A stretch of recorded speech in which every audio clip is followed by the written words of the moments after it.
Dragon Ball Z. Dragon, rock the dragon, come get me. Dragon, rock the dragon Ball Z.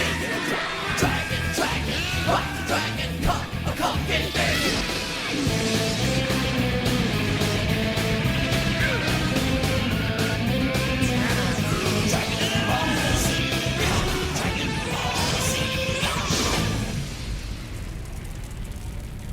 Krillin's in the house. On this week's episode of Cartoon Buffoons, I'm Wyatt, who is here with me today as always. Hello, I'm Morgan, and I'm the middleest Toguro. Nice. And who is our special guest for today's episode? My name is Steve, and I just want to tell your audience to stand by for Dragon Ball Z coming next. Wyatt, I'm actually, I winced because you stole mine. Oh, damn and it. I thought, fucking no one remembers Krillin's in the house so anymore. Good. That's really good. The other one I was going to choose was if there's anything I've learned from this whole ordeal, it is that I am a freaking genius. But unfortunately, yeah. I should have damn it. Can I redo mine? Go if you want. Go ahead. Yeah. Here's a take two for you. You're just gonna leave this all in. No, I am the light in the darkness. I am the hope of the universe. Allied or good? Nightmare to you. It's me. It's me, Steve. Hello. Proposal. Allow me to say it in my native language. Hello, Avivi Vivial. It means not the tail. Let's get down to business. Yeah. Steve, me and Wyatt had a Discord where we would post the Frieza speaking in his native tongue thing every day. Yeah. And I remember every single time it got the biggest laugh out of me. Yeah. I'll just say it right now. Like, that version of the dub, I don't even know if they went back and re-recorded those lines when they put out those season sets, but that made me hate Frieza. It was just and Frieza rules. I know. Yeah, I mean, we'll definitely get into that, but okay, we are talking about Dragon Ball Z today, which is not a Cartoon Network show, but it is also totally a Cartoon Network show. It's absolutely Cartoon Network. I mean, if you worked on JBVO at Cartoon Network back in the day, people might as well have thought it was a Cartoon Network show. Yeah.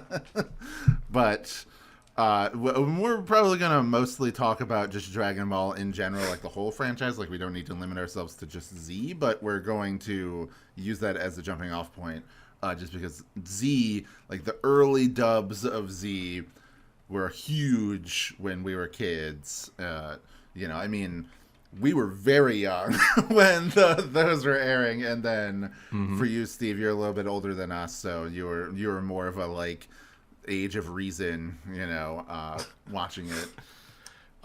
Yeah, for sure. I don't know how much we want to go in the history of it. Like we can go. We can go. I saw it on Toonami first, but I know it was airing in syndication on network TV years before that. And I think once I started watching it on Toonami, that like DBZ and Sailor Moon were still in syndication on like WB11 for me, but that didn't last that much longer.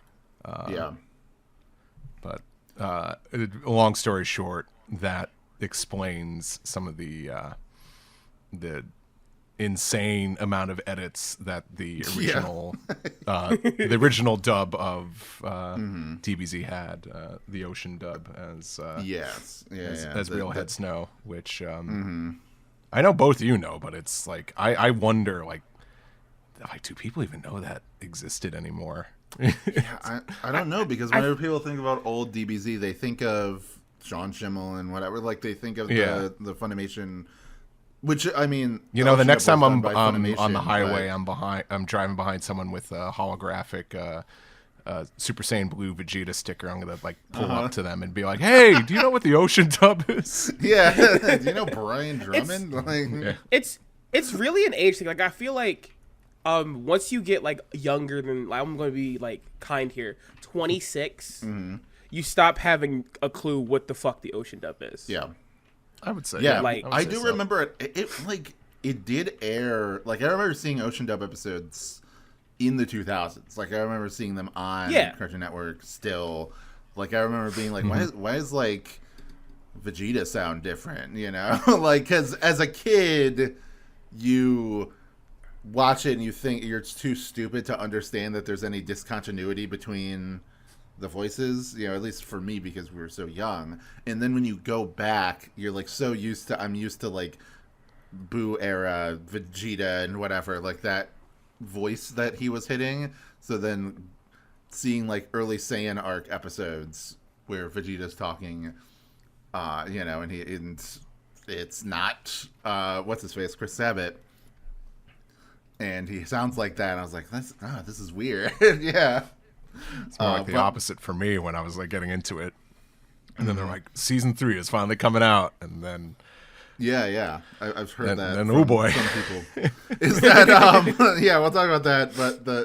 But that people were like, okay, yeah, the ocean dub, that you get kind of used to these people. Like, yeah, they kind of switch around. Like Goku goes through a few voice actors, but for the most part, like you kind of understand who they are.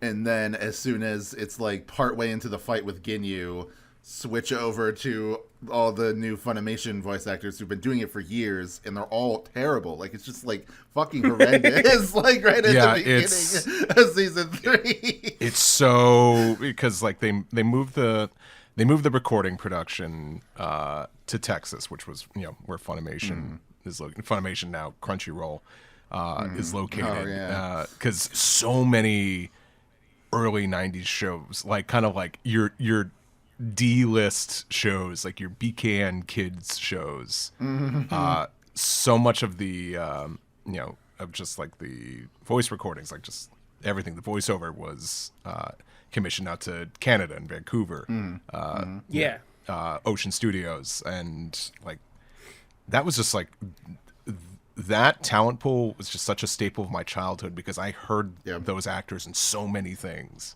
Beast Wars, and I was just like, I want to make a show, and I want characters to sound like these people. Like,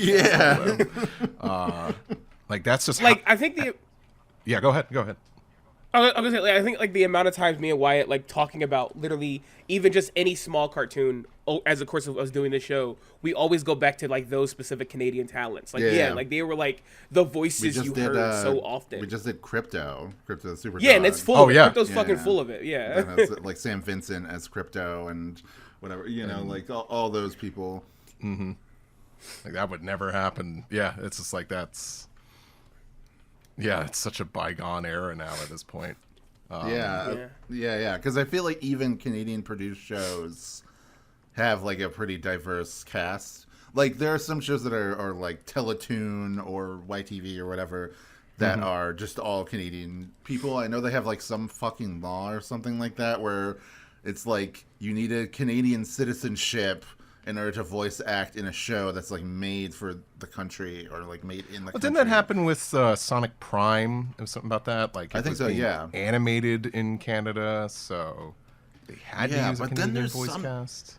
But then there's some shows, like there's the animation studio Mercury Filmworks, which is a Canadian studio, but they can just like their shows are not limited by that. Like things that are animated in that, like especially, you know, because they've done a few Disney shows, like they did the Mickey Mouse shorts from a few years ago, the Paul Rudish ones. They did Star Versus, the like first half of the first season of that, you know, and they just had the talent pool that would normally be associated, like people from LA or whatever, doing those voices.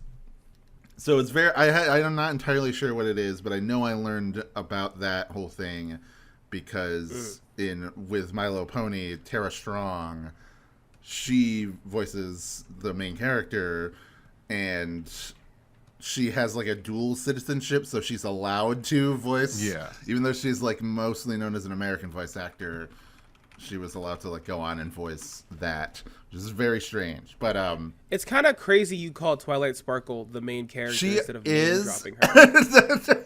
I was why don't you just name drop her? Do people remember? He Do people remember know. ponies at this point? Or That's what I mean. That too, but also just like just in case Steve not to didn't expose, not to expose all my friends, but there are still like lesbians in their 20s and 30s obsessed with that fucking show for some reason. I say as if I don't stand Rarity. Like that's yeah. She's pretty good.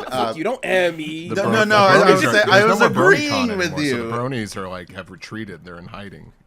Yeah. Yeah, this is for girls now. I'm like, yeah, this is for women. Get the fuck out of here. You know what? Good. Yeah. No, I never want to shame. You know, like what you like, but I will say that white millennial men will ruin things for people. So that is true. It's really real. I totally agree. Like, this is a complete tangent from what we're talking about, but like, yeah, just that, like, it's nice that it has kind of just become like people on like 15-year-olds on TikTok are like, whoa, this nostalgic show, and like watching it, like this that's retro show. Yeah, and they're like they only know about it from like 90-second clips on TikTok, and they're like, yeah, this is great, you know, and then, you know, whatever. Then they find out about this whole like darker side to it. It's crazy how many people just don't know. That is wild to me. Like the people are like, oh wait, what the fuck is a burn? I'm like, damn, you know what? You don't need to know. This is like the equivalent of like, you know, like having a secret, like a guy in the middle of King Kai's planet, you know, that gets released. Yeah. When it gets blown up. Oh, We're back to Dragon Ball now. Yeah. But yeah, let's do that. One of the things about Dragon Ball that was always weird to me was that I, as a kid, wasn't familiar with the fact that it aired before I was cognitive as a person. So I have an older cousin who's like 15 years older than me, you know? Maybe more, actually, now I think about it. Delisha might be old as shit. But I remember talking about Dragon Ball Z when I was like maybe 10. And she's like, oh yeah, I watched that as a kid too. And I was like, what the fuck do you mean you watched that as a kid? Yeah. Like, yeah, I watched that as a kid. When? Like at 97. I'm like, what? And like, it's so wild to hear that. And like, that's when I like realized, like, even at that young age, I was like, oh, this is like a phenomenon. Yeah. Everyone who will ever live will know Dragon Ball and Dragon Ball Z. There would not be a human untouched by this series, I guess. Which is so crazy to me because, like, when, like, Funimation got through, like, up to the Boo saga and getting close to finishing up, websites were saying, what's going to be the next Dragon Ball Z?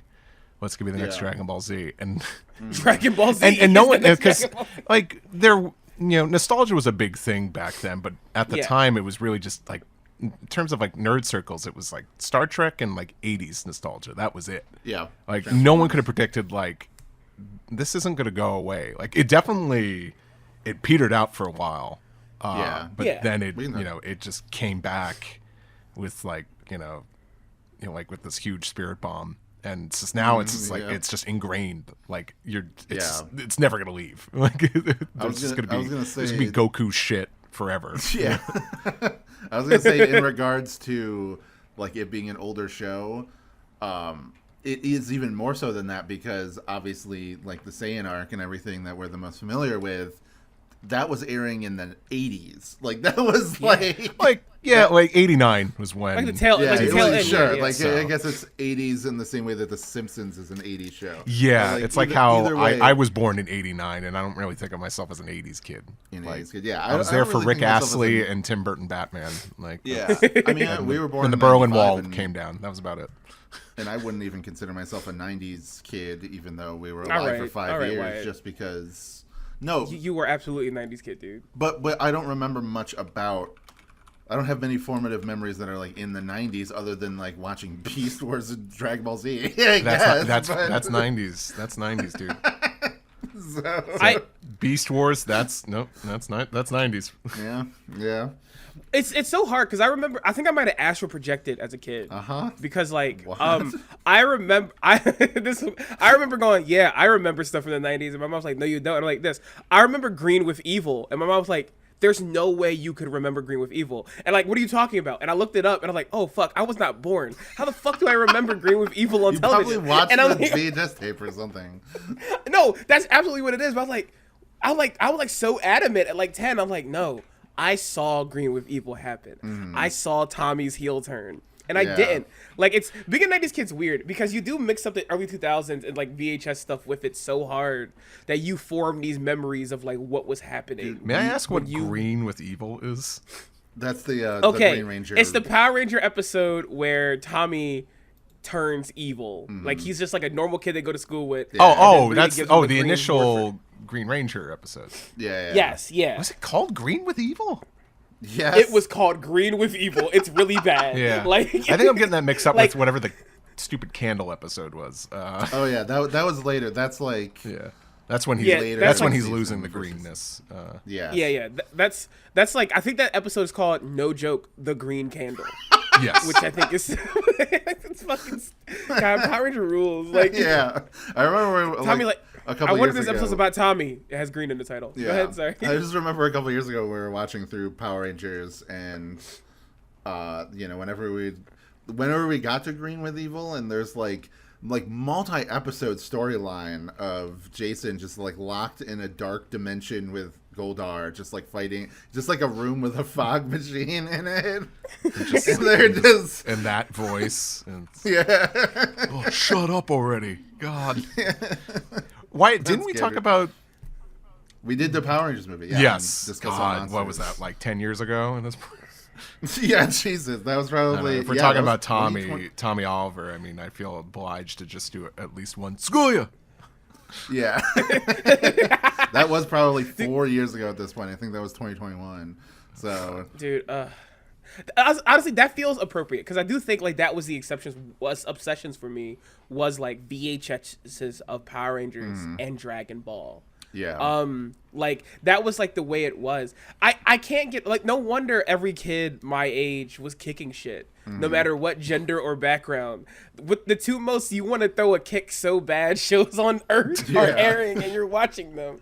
Like, do you remember like was Saiyan arc like that, like beginning of Z, was that like your first experience with Dragon Ball, or did you like come in at a later point and then eventually catch back up, like get caught up with like the previous episodes? Because that's what happened with me. So I'm just asking. That's what happened for me. I have a vague memory of the first episode of DBZ I actually paid attention to, and I had like a couple friends saying like, you should watch this show, you should really watch this show.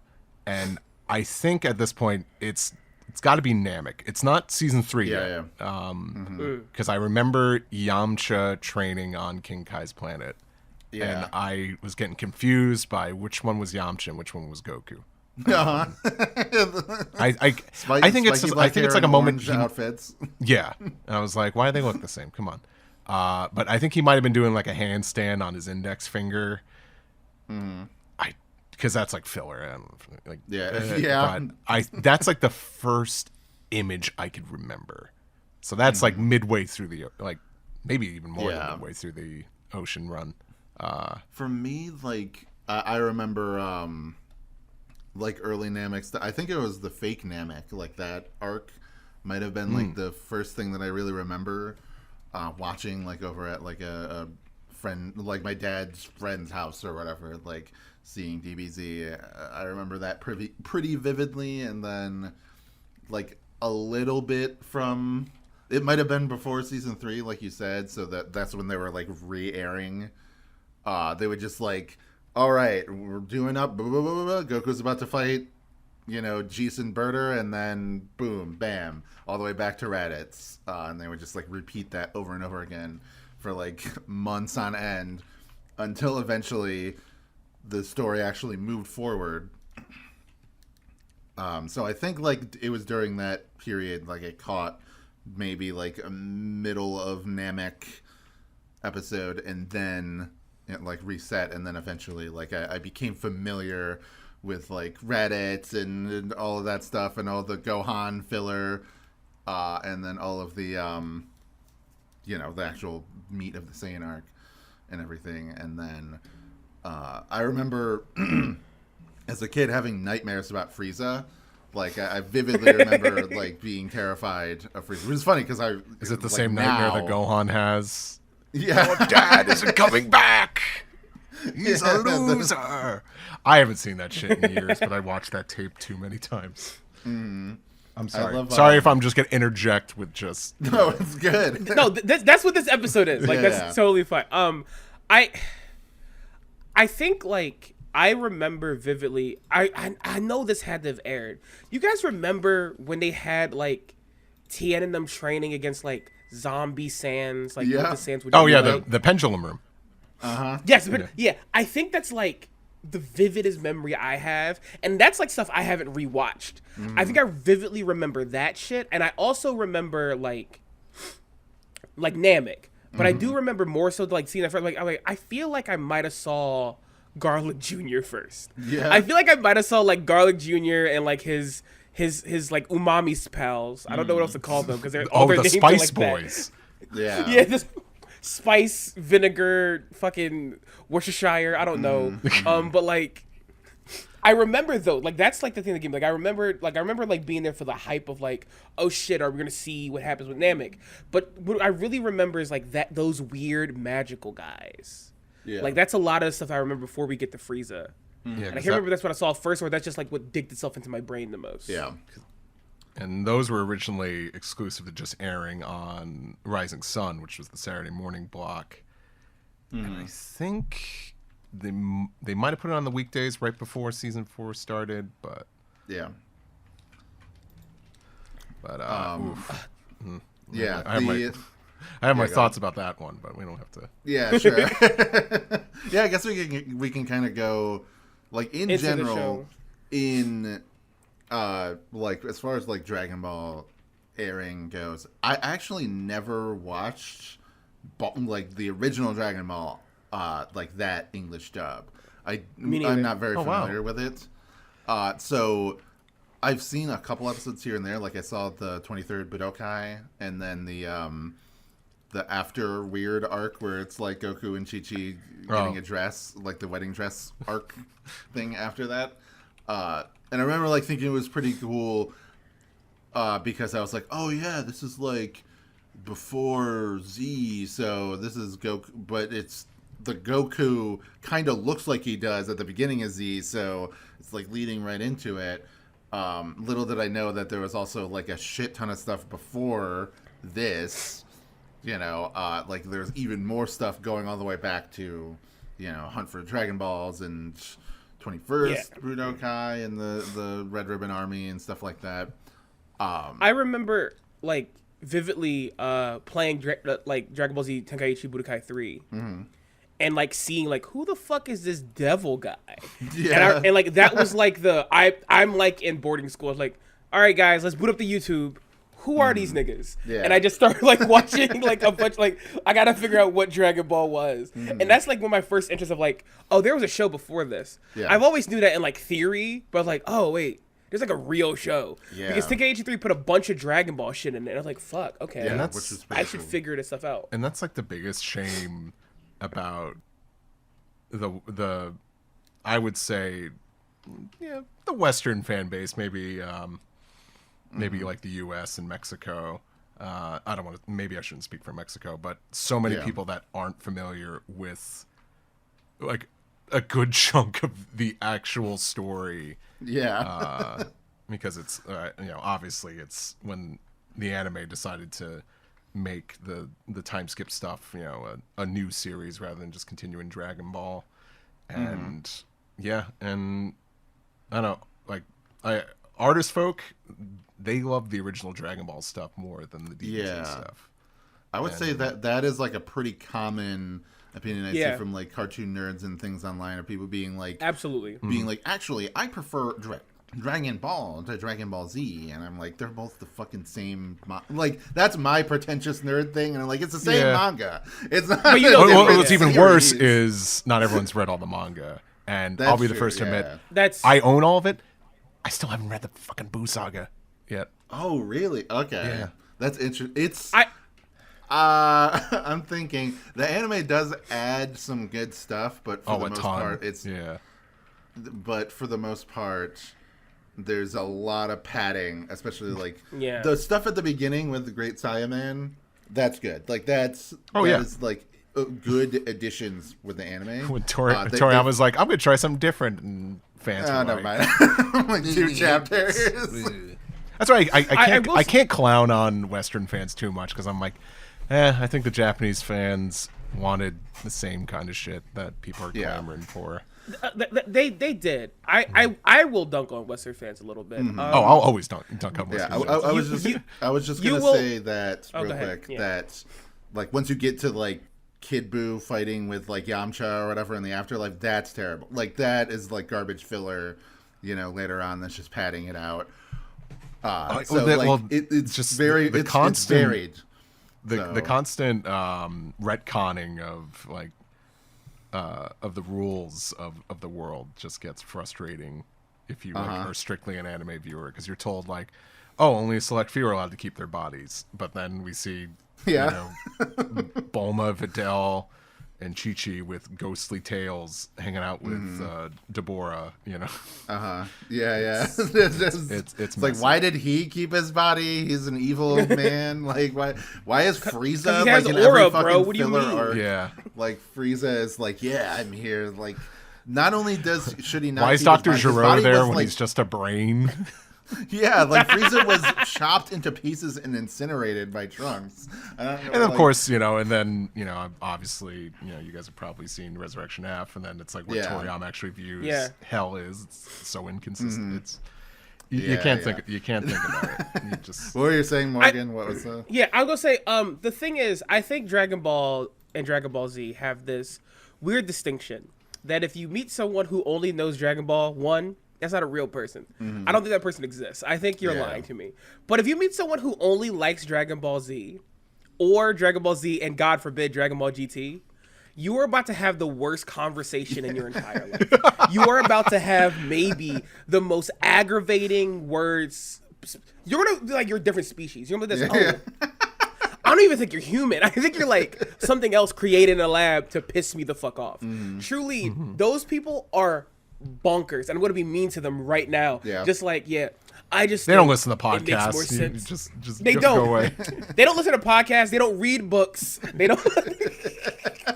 Like, I think it'd be cool if Goku just fucking murdered everyone. What if he ate Frieza and he turned Super Saiyan 19? I'm like, dude, shut the fuck up. Oh God. That's creeped into the One Piece fandom now, and it's so bad. It's so bad. It's so cringe. I remember, like, when I was like, something like this. Yeah, here's what I think Gear 5 is gonna look like, and I'm like, dude, what are you talking about? And it's like Goku, basically. Yeah, well, a lot of them would do. Like, they would draw it like it's the hardened skin from the hockey, even more so it's like completely black, because that's what's great about rubber is we want it to not stretch and just be hard and dude, and he has like these, like, and all his scars on his body open up to have this red glow, and like his eyes get serious, and I'm like, guys, I don't know, like, and it's crazy because the same thing with Dragon Ball happens with One Piece. I'm like this.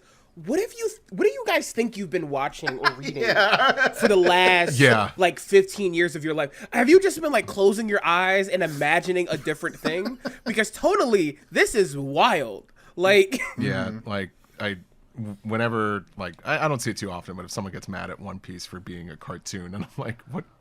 I'm sorry. Did you just start watching the Wano arc and thought you were good? I'll say that I did see some pushback from people when Gear 5 showed up. I think a lot or most people I saw were on board with it, but I saw a good amount of people that were like, this is mid because it's not badass. It's like a funny, he turns into a cartoon character. Well, good thing I don't follow those people. That's the thing, is that it all comes from people that are already just like, One Piece. People so mad that they haven't adapted the granola arc yet. Yeah, those people are psychopaths. Like, those people are fucking lunatics. It can't be that good, can it? No. It's not. No, it's not good. No, we read it. Listen, I'm gonna be honest. Me, Wyatt, and our friend Matt, we kept up with Super stuff. Okay. And we read it, and people like this. This is how we. People like the line. This is how we can save Dragon Ball Z Super. And I'm like, I need you guys all to be so fucking serious.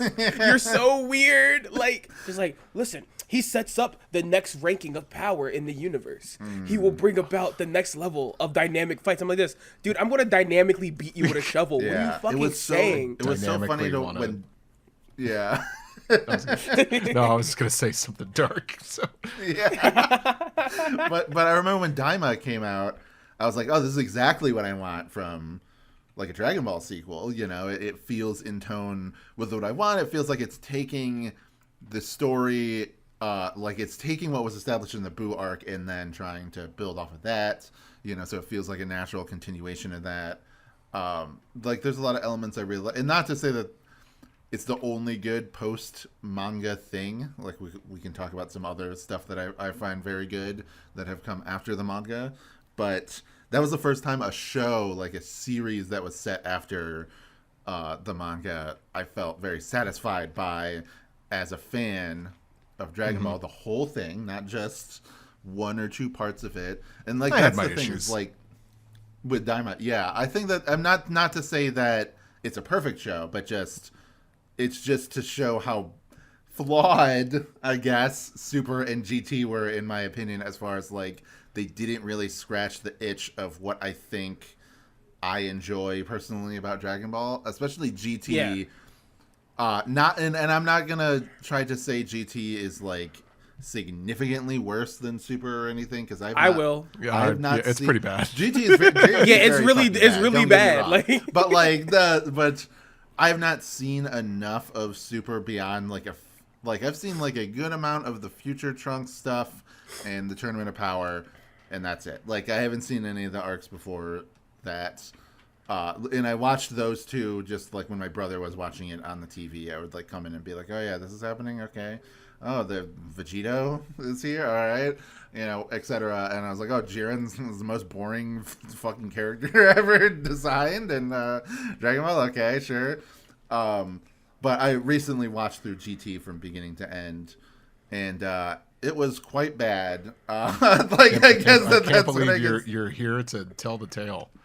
Yeah. So I did that like a few years back, and whenever someone says anything like even vaguely nice about GT, I get like livid. Like that show wasted my fucking time so much. Like I was like something like this. Yo, I don't know, guys. I think some of the arcs are peak. I'm like this. What are you talking about? All of it's bad. Okay, the Shadow Dragon arc is like maybe put together the way a human should put a story together. That's like the best compliment I could give it compared to other stuff. That's the best conceptually, I will say. Yeah, on paper, it sounds like a great arc. Yeah, on paper, Baby as a villain is very interesting. First, they almost had it. They almost had it. They almost had it. And then they did the thing that Dragon Ball Z fans love, like the stupid ones where they're this. No, but what if he was just like cool and bad? Like, and you lost it. You lost it. As soon as he takes over Vegeta, it's like downhill. He's like very interesting as a threat when he is just like a creeping, like slowly like going into bodies and like taking over and gaining power. And then they just do the like Garlic Jr. saga again. Yeah. It is exactly that. Like, you're fucking right. I remember like a lot of the issues people like joke about having with Dragon Ball Z itself are like way 1,000 times worse than Dragon Ball GT. Like I remember like when I was watching it with our friend Broden, who was on the podcast before, I was like, okay, I'm not kidding here. Can we count how long Baby Vegeta has been charging his Final Flash? 'Cause I'm pretty sure it's been an episode and a half. Yeah. And bro's like, that's not true. And then we went back like this. Oh my God, they keep cutting back to him charging it, and then they would leave, and then it would go back. And I'm like, I fucking hate this show, dude. This is so bad. There's a lot of that. The fight between Super Saiyan 4, this is not even Dragon Ball Z that we're talking about. We'll get I know. How do we... This is the last tangent we're going on. We took a grand tour. What the fuck, it's all good vibes guys? from here on out. But yeah, the fight between Super Saiyan 4 and Baby in his like giant ape form, I was like, oh man, this could be cool, right? And then it's so bad. It's like very lame. They like take a nap halfway through the fight. it just sucked really badly. And then the Super 17 arc was extremely bad, but it was very short, so that, fine. And then the Shadow Dragon stuff, That's I was like, ripping oh off wow, of a movie. yeah, it was basically just a. Remember how earlier I talked about why is Dr. Gero in hell? Why is another robot in hell? And why are they allowed to make robots? Yeah, what? Dr. Mew made another Android 17 and then fused together? Dr. Gero said, like, what? I got a great idea. You know those stupid cyborg teenagers that betrayed me? Why don't we make another one that just looks exactly this won't be the trustworthy. 17? I'm like, okay. It's just it was funny. It's so capitalizing off of nostalgia before that was even extremely Like an trendy. Yeah. In the franchise. Yeah. But either way, like GT not good, Super debatable. Again, I haven't seen. Yeah. I don't remember enjoying it very much, but I haven't seen the full thing in a long time. And then I know it's crazy to think Super is now old, but it was like 7 years ago when it stopped airing. Yeah, Super's 10 years old. Yeah, That's dude. Time is like the biggest enemy in the world. Fuck Frieza. Time is the enemy. Shit. Oh, but anyway, the Sand arc was the best time I had watching television as a child, and also as a 17-year-old when I rewatched it. Yeah. Let me ask, what is your favorite out of I guess we can talk about all of Dragon Ball, but just the Z arcs. Is the Saiyan arc your favorite, or? My favorite arc, it's not even very close, is the Android Saga. Ooh, okay. I think that having the opinion every fucking gay teenager has. I like 17 and 18 a lot, and also I think Cell is like the perfect culmination of what Dragon Ball Z was. I don't know what Dragon Ball. I think Cell's a perfect end game villain, even if he's not the last one. It's just perfect. It's like the perfect level of like the Red Ribbon Army's here again, and also Frieza's here again. That's in a an way. interesting Like thing that you bring up. I think we've maybe talked about this before, like in private, but like as a kid, I thought the Cell arc. I thought beating Cell was the end of Dragon Ball Z. Like I thought it should have kind of been. I think in a lot of ways. I think like the Boo stuff, I didn't think was real for a long time. Like I didn't think it was. I think because it's another time skip, and it's basically like just like a different show. And I know, yeah, that's true. I can't speak for certain because like I don't care about this topic anymore. But Kanzenshu has covered like all the rumored times that people have thought Toriyama was going to end the series, and I don't even. I don't think Toriyama ever intended on ending the series after the defeat of Cell, but it is like a decent, like it's almost like Avengers Endgame. Like, yeah, you could stop here. I don't think he did, but I think that he did intend the Boo arc to be very lighthearted. Like, I don't think he intended to be the Boo arc. Obviously, like that arc gets rewritten like 4 fucking times, like very quickly. The fact that you mentioned that, I want to bring this up. I am fascinated, and I know like I'll never find this out, but I would love to know what he intended the original Android arc to be and what he intended the original Boo arc. I 19 and 20 as the villain. 19 and 20 were intended to be the androids. Yeah. And I had it like I forget where I heard about this, but to me it kind of makes sense. It almost feels like when you watch that portion of the Android arc, it almost feels like it's hinting at these characters are all gonna die again. Like it does. No, like the future as a kid, is inevitable. I was terrified. Yeah. But then it kind of just Cell. And I like Cell. Yeah. I do like Cell. No, I think like what made Cell work for me so much as a kid, and even more so as I got older, is that Cell, like to that point, when it comes to Dragon Ball Z villains, I guess so Vegeta, when we first see him in the Sand arc, is like naturally really gifted. That's his whole deal, right? Yeah. Frieza is naturally really gifted. Cell is strong, but Cell also has like a pathway of things he wants to get done to get stronger. And I think that's what made him so interesting to me. I thought you were going to hint at like everything was given to him or he's stolen everything. Cell is just AI now. Yeah. Yeah. Yeah, he's a soulless. He's like, hey, I'm an artist too. Yeah.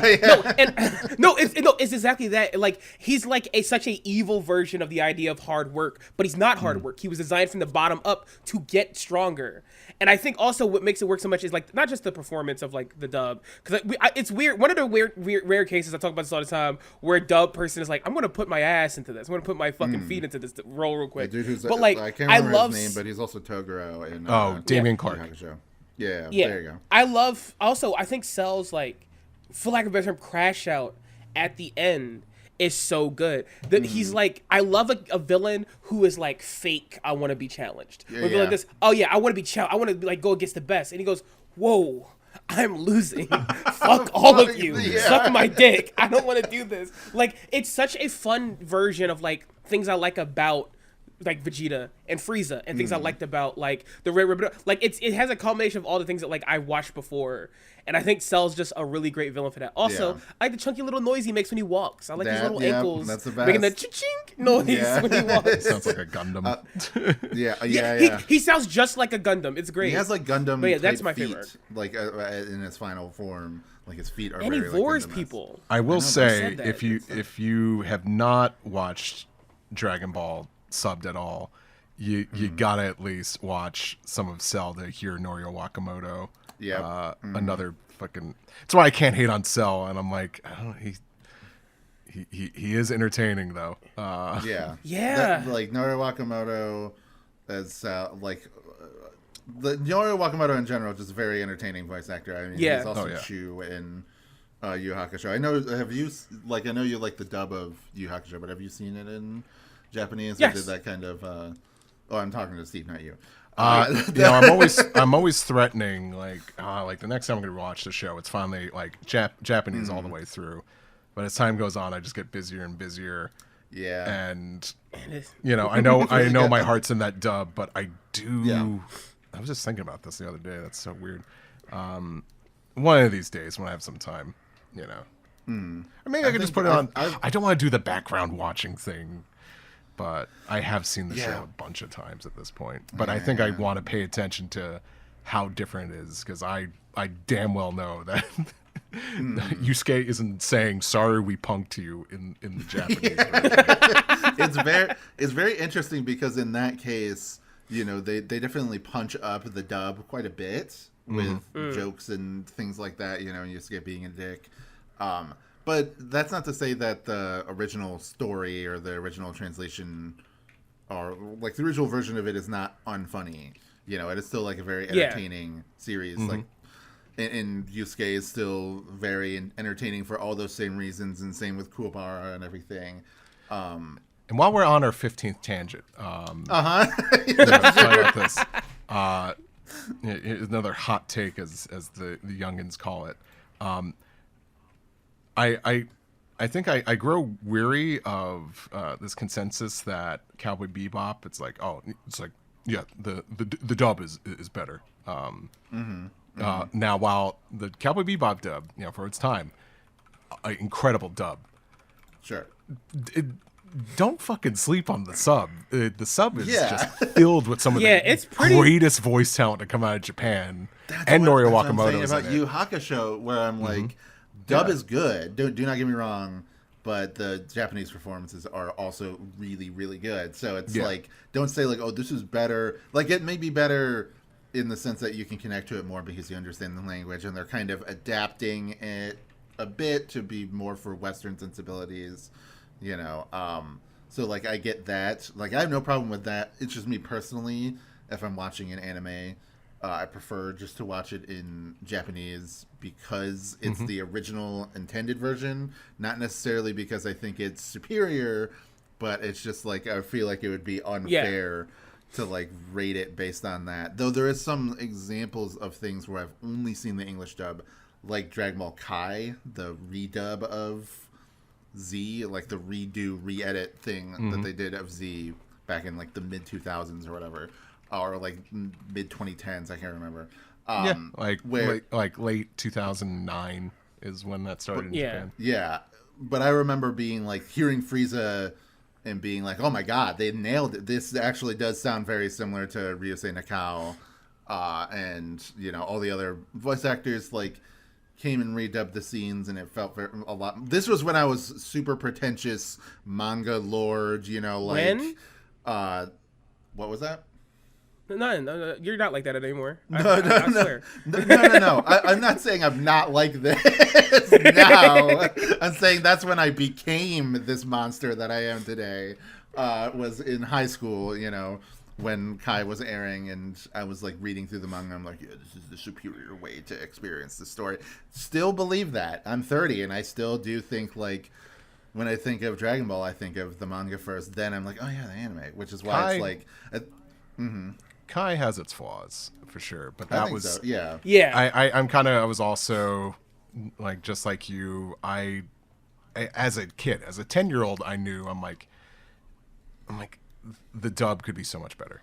I'm like and Kai was something I always wanted, and I was so thankful for it. Like I really don't care about watching it sub. Like if I want to watch Dragon Ball Japanese, I'm just gonna watch the original anime. But dubbed. Oh God, it's Kai all the way.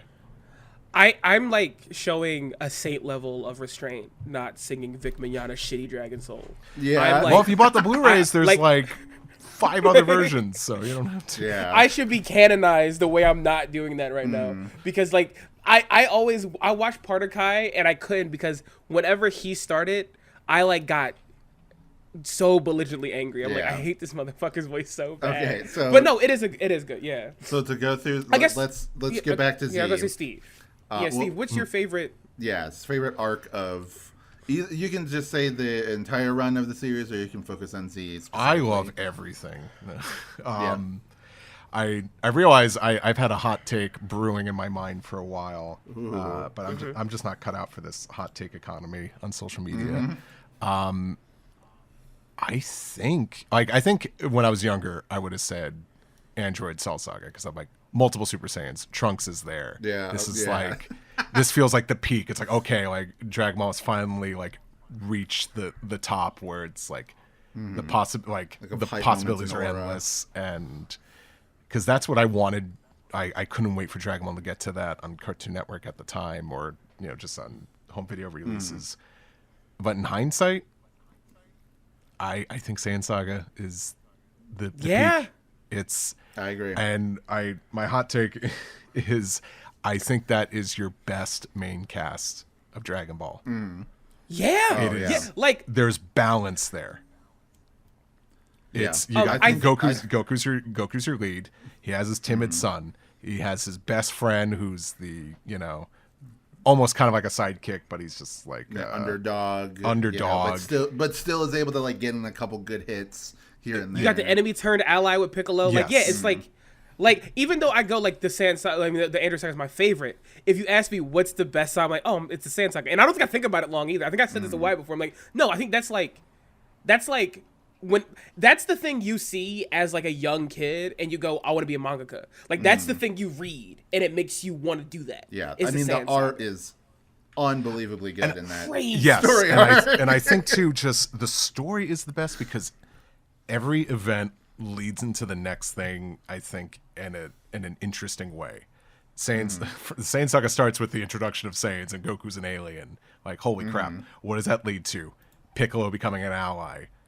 That leads to Goku dying, and that leads to the other Saiyans coming. The other heroes have to train. Has this deep power inside of him, that needs to be tapped into. Which is like, it's interesting. People always throw shade at Gohan, and say like, oh, he never really reaches his potential until this Cell arc with him going Super Saiyan 2 and everything. I mean, that's a story. I think that they are kind of like missing or just like incompletely remembering the Saiyan stuff, because Goku does not even come close to beating Vegeta. No. Like he gets his ass kicked, and then it's Gohan, Krillin, and Yajirobe that all have to come in and save all the these day. characters coming together instead of just, and even original Dragon Ball is guilty of this, is just waiting for Goku to show up to clean up the mess. there's such a there's such a coolness to seeing a villain that everyone has to jump. There's Yes. I think it's I love to see it in shonen across the board, but also like a lot of media. I love it when a villain's so bad that just like the idea of a one-on-one fight is ridiculous. Yeah. Guys, we have to jump this motherfucker. It's That's so what- good seeing Vegeta's almost done. Yajirobe gets his tail, and he's on the ground, and like Krillin getting the sword. Like it's some of the best dramatic beats Yeah, ever. That's for what me. I Absolutely. love about. That's what I love about the fight in Hunter x Hunter with Yuppie, is like how many different, like how dynamic it is, and how Yeah. many different people are like fighting him at like these different points, and how impossible it feels, and yet any little victory they get over him, you're like, yeah, fuck yeah, and that's very much a lot of the feelings that I got from like when they're fighting Nappa or later in the arc when they're fighting Vegeta. Yeah, it's and It I just felt wanted like to say with there were stakes yeah. too, because at the time you didn't know about the like. I think they had mentioned the Namekian Dragon Balls in passing, but like with Chaozu dying, it's like he can't come back. Like Yeah. it Yeah. felt like grim. Like it's just the flow of the narrative is just so captivating, and I just don't think the Yeah. drama was near ever like came close to that again. Because I think I don't think so. No. once Even you the Frieza get to, arc, like because once you get to Cell, it's just one character's holding off the villain till the next person's ready. yeah, Yeah. And That's the, a big and the problem Boo with saga the- is fucking atrociously guilty of that. yes. I also think like the thing about the Sand Saga, is that like it is also the most like I talked about like it makes you want to make manga, but like it's like we people go like, oh yeah, Dragon Ball inspired a lot of people who make shonen, and that's just true. That's like the truest thing anyone can say. But also, a lot of them are trying to capture the Sand arc so often, so many times. I'm like, you're going for it, and it's just like I think, and I hate the shit on Bleach right now. I really do. No, you don't. I don't. Snake like Goku running along like the snake to like get back to Earth and stuff, right? Did real damage to Kubo's brain. And it made it so he can't write an arc where that doesn't happen. Yeah. He cannot write an arc where Ichigo is not trying to arrive somewhere to save everyone. least- Like yeah. I think it just like it really just like reformatted how he thinks as a human being. Naruto also Snake does Way this is the multiple times. best like use of the Goku's Yeah. tied up at the moment. I just think also like the Saiyan Saga just introduced so many new elements Oh, to that's the what's world crazy building. about the Yeah. arc is that people think like, oh, this is when Dragon Ball turns from like fantasy to sci-fi, but like no, they introduced way more fantasy stuff A lot of in fantasy. that, The like afterlife, with the yeah. afterworld and King Kai and like all of that stuff is all introduced there, and like it's a lot more spiritual. Like the spirit bomb and everything is not necessarily about like I'm shooting a big energy blast or whatever. It's like this vague spiritual energy that's connected to the earth and connected to like your soul and like your attunement with like the spiritual world and everything, and like the amount of damage it inflicts on the opponent is like it's based on your like spiritual power or whatever. Like, and I know the spirit bomb doesn't work until it does with Boo. Yeah. Until they just decide like, whatever, it kills him. When it just But- doesn't kill Vegeta and it doesn't kill Frieza. But like, it's still just like, what a great Kaioken is just such a good power up because it has a serious impact on the story and like the flow of the fight. He's able to like immediately overpower Nappa, who he was like more or less going blow to blow for beforehand. He was like dominating the fight, but he wasn't like, oh, I can easily kill you or whatever. But then when he Yeah. goes Kaioken, he just immediately takes him out. And then that's pushing him beyond his limit is the only thing that can make him catch up to Vegeta. Like that is such a good, like there's stakes to that power up. It's not just like an easy I have this and now I'm strong enough to win. I feel like the people go, oh, it goes pure sci-fi. Like a lot of that arc does feel like a classic magic versus technology in a way.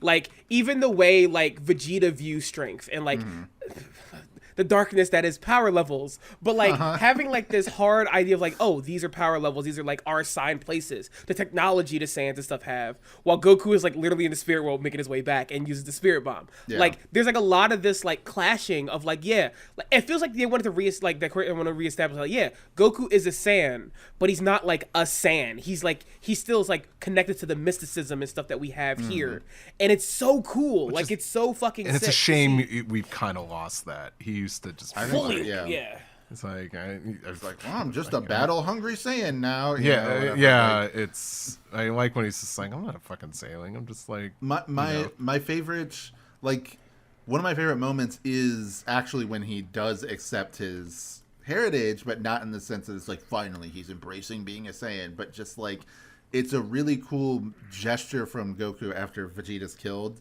by Frieza for him to be like, I hate you, but we were both, we're both the same race, so let me take some of that Saiyan pride for myself. Yeah, and he's doing it for the Namekians too. He's kind of So that's a really good, like the Frieza arc. I feel like is definitely a little bit weaker than the Saiyan stuff, just because. It's strong start, but then it just becomes the Goku thing. Yes, and Frieza himself is an awesome villain, but it's like a third of the arc is fighting him, and it's a very repetitive fight of like, all right, this guy's stronger than him. Anyway, no, I have a secret another form, and then now I'm stronger than you, and whatever. It's just like this back and forth. It feels like the Hulk Hogan versus Andre the Giant match, where it is by no means the greatest fight ever, but it's just baked into the lore and the mythology so much that like this is pretty freaking important, even if it's not the most entertaining. But even if you could argue that like it's more important to the degree than like Goku versus Vegeta, right? But Goku versus, and I hate to bring the wrestling, Goku versus Vegeta is like, that's Okada and Omega, you know? Oh, yeah. Oh, it's like the peak that's the peak 100%, of it. Like, that's it. That's like when you're like, oh, yeah, this is like, I think, I do love Frieza, and I don't want to, and we're going to get to like the big thesis statement for this, which is, I said before, Dragon Ball Z is mid, but mid is loud. But, even though like Frieza like is like a great villain and everything, there's just like, there's a reason why like, to this day, Vegeta's so popular, and I don't think it's just because like he joined the team.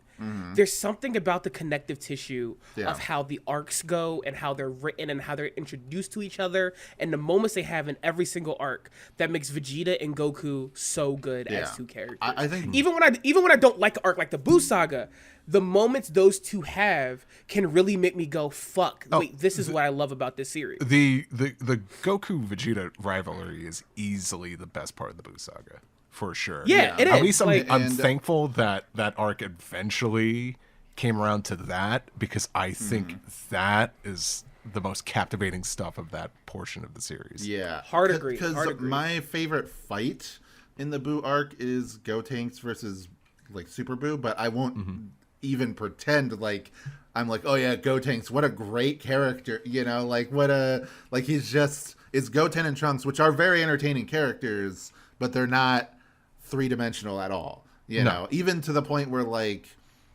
he's still like doing stupid moves and making jokes and stuff after their entire fucking family was murdered by Boo. Like he eats everybody, and they're like, anyway, we're gonna play volleyball with you for sure.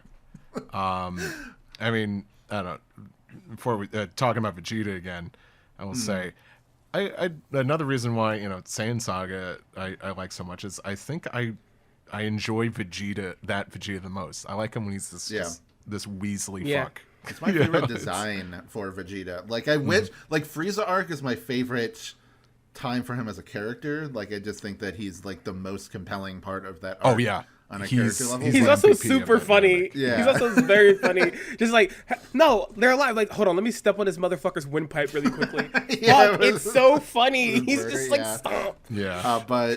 But I love how like, I just love that Toriyama like late 80s round, like, but starting to move towards angular, but still in that like very satisfying rounded designs, and and Vegeta, like when he shows up first, like has that.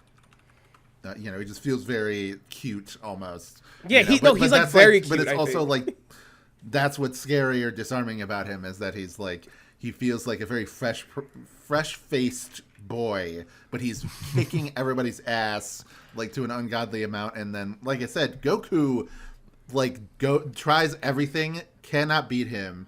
One thing I love in just like shonen storytelling, but in storytelling in general, is when there's a problem that seems like it's impossible or insurmountable, and you're given a glimmer of hope that maybe you can get over it, and then something else happened that makes it like 10 times more fucked. And I think that Vegeta turning into the Great Ape is that in that arc, and that's like, oh, they're doomed now. And then that's why genuinely maybe one of the greatest moments and one of the greatest Hail Marys in any fucking manga I've ever read is Yajirobe showing up, cutting off the tail, because he won the fight for everybody, basically, by catching him off guard. I'm talking about earlier with just like balanced characters. It's like, yeah, you had like the fucking lazy shit, cowardly jackass like Yajirobe, and like probably no one's favorite character, but still like. But he got the sword. But that those characters play a part in the story. Yeah, and like that's true in the Buu arc as well, where the final fight with Kid Buu, like on the Kaioshin planet, is like there are multiple people involved in that. Like Mr. Satan is involved, the original Fat Buu is involved in it, and then Goku. Obviously, like it starts as a one-on-one fight, and then he's like, "Yeah, we can't. I'm not nearly as strong as this guy. We have to do something else to beat him." Yeah. Which is like that's good because it was really boring for like the past 20 chapters to be like, Buu fights this guy, and then this guy shows up, and he's stronger, and then he beats Buu, and then Buu gets stronger than him, and then another guy shows up, and he's stronger, and then it's just like fucking pick one power up. Just one. We need fusion. We need one type of fusion, and then Gohan has his ultimate power, and then there's a second type of fusion on top of Super Saiyan 3, which is introduced early in the arc. Stop. Just fucking pick one. It's too much. It's like I don't know. Like we talk about it more, and like the Buu arc does like have like a lot of problems, and like we talk about like how the Vegeta stuff is there, and like they try to recapture feelings that like exist before, and I think that's why like even though as I got older, I used to hate the Buu arc really bad younger, but as I get older, I'm just like, no, this is like more accepting, part of this is the part of the whole, Yeah, there's a lot of stuff. I think Buu himself is an amazing villain. Like I think that he's like so. I definitely. Like not just like Fat Buu, like I even think like in his Super Buu form, like he's entertaining because he can be still just as like weird. Yeah, the milkshake scene is in my brain forever. Like him laying down with the magazine and the milkshake. I'm like, fuck yeah. But now like he's very different from the other villains that we talked about, where like, oh, Vegeta has a lot of pride, and then later we learn, it wasn't the intention at the time, but we can assume retroactively his pride comes from an inferiority complex rather than like a huge ego. And then like Frieza, was just like pampered from birth and is like perfect and amazing in every way. But Buu, like he gets angry during the fights because he's like bored or annoyed, not because of like any type of, like, oh, you're beating me and I'm angry. He's just like, he gets mad because they're stuck in the, the hyperbolic time chamber, and, they need to, he wants to eat candy, so he screams so loud that he like breaks time. That's the thing, is that like even an arc that I would personally consider the weakest of the manga, like is still has so many entertaining parts to it, and it's still like iconic. Like people know who Buu is. People know like the lend me your energy and like put your hands in the air. That doesn't happen any other time he uses the spirit bomb except for the final time that he uses it to beat Buu. Like that is the time where they asked the people of Earth to lend him their energy, and yet anytime people reference the spirit bomb, they talk about that. Yeah, I think like the thing that got me with Dragon Ball and why Dragon Ball Z like so important to me, helped me, is that I think I became like a real adult with an adult brain when I realized like this, yeah, I think like if I get down to it, I don't know if like I like a lot of Dragon Ball Z, you know. But also, it's like super important to me. Yeah. Like I don't think like it has to be like the most flawless, perfect thing on earth for me to love it a lot and for it to be really important to me. Yeah. And like that's the part where like my brain became like a full brain and not like an online person who has to say that this is plot armor instead of just nigga, that's plot. That's just like when I became like a full person, I'm like, wait, this is what it feels like to be normal. I mean, or to be like, oh, this thing has flaws, so therefore it's like it's objectively bad. You know. Well, there's so many Dragon people Ball... these days. Like media consumption is just trying to like outwit the media that you're consuming. Yeah. Like that doesn't. Yeah, and I'm That's, like insulting. Dragon It doesn't Ball, make like, you here better and there. than it, you know. Yeah, exactly. but obviously it's my favorite like manga series. Like that's my like I've had the Goku icon, whatever. Like there's no series of fiction that I know front to back more than Dragon Ball. Like the only other thing that I could say is like Metroid, but that's a video game series. And like even like cartoons I love that I've like watched a million times, you know, like seasons 1 through 3 of SpongeBob or whatever, you know, like, or things that I just have like such an intense knowledge of. If somebody like makes a reference to something that happened in Dragon Ball, I'm like, this volume, this chapter, whatever, I can just like go into I have all the Kanzenban releases on my computer, just like go through and be like, I can find the exact panel. I just like know it too well and it's not just the Z portion. Like I've reread I would say probably like the Saiyan arc is my favorite, but number 2 is the Red Ribbon Army arc. Yeah, because that's really like really the first real arc that like it was able to like hit that good balance of like being fun and adventurous and being funny while also taking itself seriously. Which I think is important. Like, I don't think it should take itself too seriously. That's actually my problem with the Android stuff, is that it's a little bit too serious.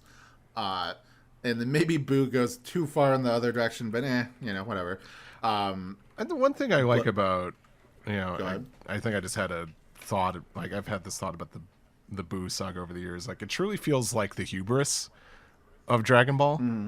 Because it's to the point where these characters are too powerful and are just too motivated by fighting to becoming stronger, and this is when all blows up in their face.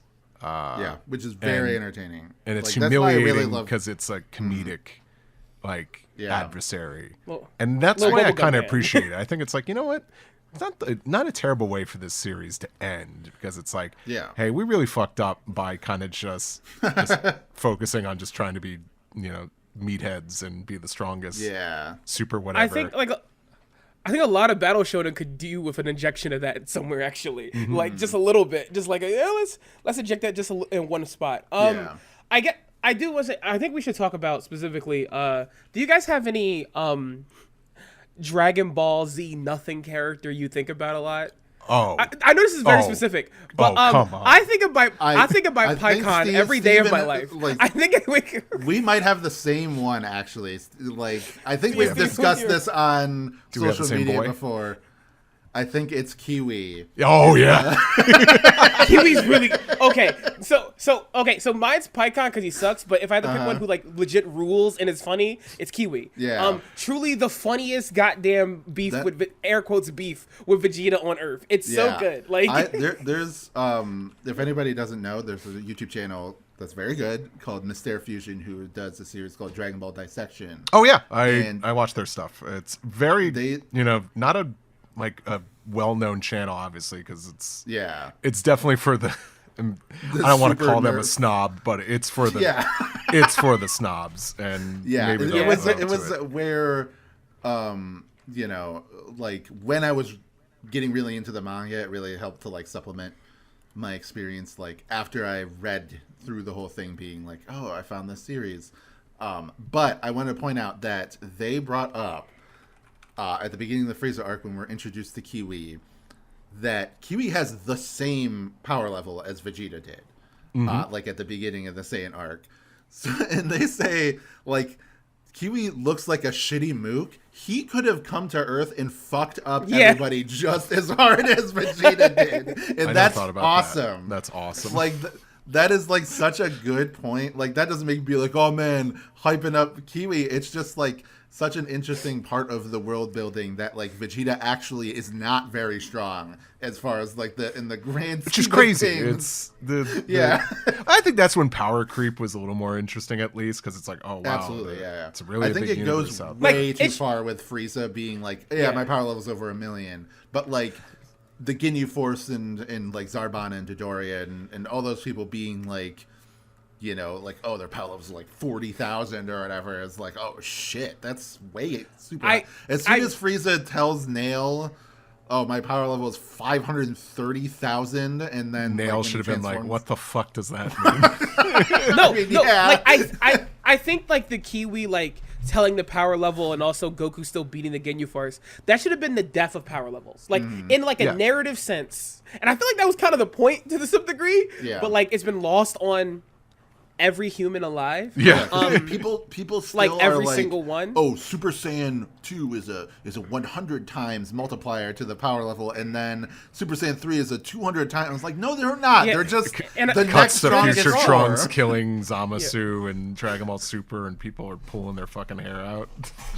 Yeah, And I'm like, I'm going to multiply you by 0 if you don't stop fucking talking. Yeah, about that's this like- shit. Can like I- it's so bad. Can I like list off like I don't know if I've ever explained my reasonings to why I like Kiwi so much. Well, please do. Oh, go, please, I have please. I'll God, have please. 3. I'll go from like least important to most important. Number 3, he's purple. He's purple. At least Very- like in the anime is in colored manga he might be he's bluey. that's still purple. Yeah. I wasn't sure if like is he actually like green in the manga? Yeah. No, I think he's like Yeah, I think he's Because I know like he's purple. Dodoria Visually- is yellow because he's supposed to be Yeah. like a A durian. durian. Yeah. Yeah. Number 2, in the dub, he's voiced by Bill Townsley, who's the voice of Elder Toguro, one of my favorite Yu Yu Hakusho characters. Yes. Oh yeah.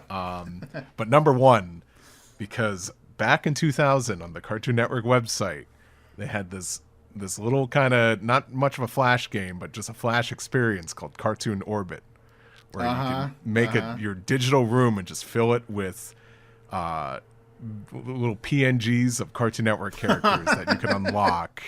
The more you play, the more points you get. And the only Dragon Ball Z character that was available from the jump, because he was super cheap, was Kiwi. Yeah.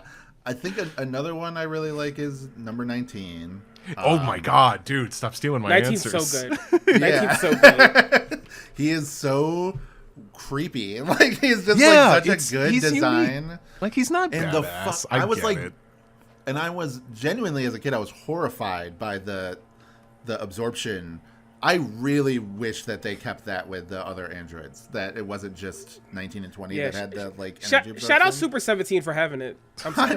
It's garbage, but you know, didn't even like use it. By the way, he just the only thing that happened was like Goku would shoot a Kamehameha at him, and then he'd get buff for a second. I was like, "What the fuck is going on?" And then I remember like, I think I watched that arc with Broden as well. Like we're just torturing this poor guy. That's our GT. That's our friend who dragged through like the mud to watch GT. But Yeah. but yeah. Oh, you're right. You know the dick smashing or whatever. Like you know that meme with the Mickey's lady. dicks, that- yeah. And the guy being like, "Yes, ma'am, that's us with him in GT." It's time for your 3 a.m. GT. But yeah, I think also Android 19's voice scared me so bad as a kid. It scared me so bad. To be honest, when he dies against Vegeta, it scared me. Yeah. Like it still scared me. I was like, oh, his head. I'm like, what are you doing? And I'm like, Oh yeah, like and fucking Goku clutching my getting pearls. the heart virus during the fight. By the way, that fight is awesome. The fight between Goku and 19, because it's a fight where really a good. hero loses, but it doesn't involve them like dying or whatever, and it feels like a very natural kind And of it's loss. like an and it interesting becomes, matchup like- too. It's Yeah. just, I don't Yeah. I know I like that 19 and 20 or something different, but people didn't gel with that. They weren't vibing Yeah, with it. They were unfortunate. not vibing with it. They're not vibing with it. I think another one for me besides PyCon, because PyCon, there's something about like label filed off Piccolo that's really funny. Uh-huh. But I also think Spopovich is up there, and For no other reason than I love whenever I'm online, I'm getting angry at someone to post the Gohan like growling like, no, calm down. I love them. do it. I'm like that's me to myself when I want to get the discourse. Like, no, calm down, don't do it. That is really. Also, I think even now as an adult, like him beating the shit out of Vidal is like really fucked up. It's like crazy. It's like, like this roided out Vince McMahon era fucking WWF shithead is just brutalized. I'm like, dude, Tori, are you good? What is happening here? Why the fuck is this happening? The biggest shame is just Gohan never whipped his ass. yeah, No. yeah. I mean, it That's- is cool to see Babidi below like him and Yamu up, but. Which, by the way, I'm sorry that I remember the name of the even less important character, Yamu. Yamu, oh yeah. That's no another. one's favorite. That's another. No thing, one's favorite. Out of all the Babidi minions, you know, there's Kui Pui, who is the first guy that Vegeta fights. There's and he's a complete Yakon. loser. Yakon is probably the coolest looking one because he looks like a Dragon Quest he made monster. like the coolest toy. I have like that Irwin toy. Oh, I would love that. But I like it's Babidi like one of my prized himself, possessions of my old, my old Dragon Ball toy collection. But yeah, Babidi is probably also up there as far as like nobody on Earth is like Babidi is my favorite villain, but I'm like. I think he's pretty entertaining and like he's a cool villain in the sense that he's like a schemer rather than I have a super high power level. And then like him like Boo going off on his own is actually like both scary but also very interesting because it allows for Boo to slowly start to like develop on his own and start to become like a person with like a thinking rational mind to a degree. Okay, so I'm sorry to go on another tangent here real quick. What are you gonna say, Morgan? I was gonna say like another one is like the Bora is like I got monkey's pawed so hard because I always thought he was really fun in the Boo arc. I didn't want more. I just thought he was cool, you know? Yeah, and then there's And- 45 and then- different characters that were introduced that are related to him. And then fucking Dragon Ball Heroes, my worst enemy on Earth. Oh, Literally, the we- bane of my existence we don't. decided to like, hey, Morgan, you like this character, don't you? And I'm like, yeah, you're going to do a bunch, aren't you? I'm going to do a bunch. I'm like, And then Daima Dragon Ball Heroes. also. When I take over as a fucking goddamn dictator, Dragon Ball Heroes, you'll be first to go. I promise you, as my political enemy. Like, Yeah. I I had was gonna forgot say that, that- existed until you mentioned it. I don't think you're about so Dragon Ball lucky, and I'm Heroes. so sorry. I wanted to give another comparison between Dragon Ball and the Chimera Ant arc in that I made this joke, but I kind of think it's real. Is that, and this is maybe a spoiler if anybody hasn't read the Chimera Ant arc of Hunter x Hunter, but like Meruem is very similar to Boo in that like his arc is, you know, being like, okay, I'm just the strongest guy. I'm just doing things because of pure id, like because I want them. And then as soon as he encounters somebody that's like way weaker than him, but challenges him in some kind of different way, with Boo, it's Mr. Satan being like, very subservient, being nice immediately, even though like Satan has ulterior motives. Like that's what's good about that whole section is that Satan is not his friend, but Boo is thinking that he is his friend. And then when he just is like, what if you tried not killing people? Like that's cool too, right? And he's like, oh, sure, I'll do that. And then like Piccolo and everybody on Kami's lookout are like, what the fuck is Satan? Like, is he saving the world right now? Like we don't have to worry about like, fusion or That's anything. that's a story. Like there's actually Yeah. before like before the Boo saga just like fell off a cliff. Like that was some interesting stuff. Like Yeah. they were I- Toriyama was doing his damnedest to try to do anything before people are like, no, you just want Goku. Yeah. I- sad. I cannot fall into the hole talk about Hunter x Hunter because I'll go insane and I'll just keep talking about it. And my friend has a really good podcast where she does that. Yeah. On Media Club Plus. So I won't do that. However, I will say Meruem has always felt like a fun combination of the three big DBZ villains in a way I've always dug. But like still his own person wholly. Like there's Yeah. Frieza DNA, there's Cell DNA, there's Boo DNA. It's not- I always it's felt like not that was like as- one of the neatest things. And it's not as much of a horrifically boring like hype beast thing as like the dude from Jujutsu Kaisen where they fought him for like 2 years and he just every fight is just guy shows up and he kills him. Yeah, like the reason why like Meruem only has like one real fight, air quotes, is that like Meruem as a character isn't interesting for the fight. Yeah, it's everything else. Like It's he's development. You want to see so like strong that fighting him is worthless. Like that's why the fight is interesting. Ironically, is that it's like he doesn't want to kill. Like the goal is for him to somehow stop the fight. Like he doesn't want to kill or hurt Netero, even though he rips his arm and leg off. But like he wants to like. And I did it the make him submit so that he can come to a non-violent conclusion. But Netero is like, I was paid by the government to kill this guy, and that's what I had to do. Even though I would love to win through honorable combat, I have to nuke him. So that's it's always bummed me out that like when I got to the Chimera arc, I was like, oh, Togashi is like, you know, the guy. He's like like he is like just the whole thing. I'm like, oh, this is the motherfucker who like I would die for in the streets. I'll fight you to death. Over yeah. But also, it's a bummer that he's not one of like Toriyama's sons, right? Like like the other ones you think of. But it feels like he kind of gets stuff on a level that they don't, and it bums me out. Like it makes me go like, yeah. I mean, I like Naruto, but like we talked about that with the Goku being like put in the fucking rejuvenation chamber or doing whatever. Like that happens to Naruto like 3 times. Like the final arc of Naruto is really bad. But like because one, it's fucking 250 chapters long, which is way too goddamn long for a story arc. And 2, I swear to God, like the first like 20 to 30 chapters of it, Naruto is just like fucking around, like farming with animals. And then, meanwhile, like all his friends are like in war, dying horribly, and having like traumatic flashbacks. Okay, and whatever. Like, You're right. But I do find it funny that the plan was we can't let Naruto know. I think that's really funny. I think that's. I guess it's like funny on like a meta level, but like in a storytelling level, it's boring because I'm just like, because the reason he was not present when Pain showed up to like destroy the Konoha village was because he was fucking training to learn the Sage Mode. So like at least he was doing something. Like it was like Kaioken, and then he needed to come back to the real world and do all of that stuff. It was basically just that's why I like that arc so much. It's so much like the Saiyan arc. Yeah. But like. Yeah, it just is kind of ridiculous at that point. And that arc in general, like we've talked about it, that it's like. If it just stuck to one villain, it would have been fine. Like it would have ended just fine if it was just like, only Obito or at least like only Madara.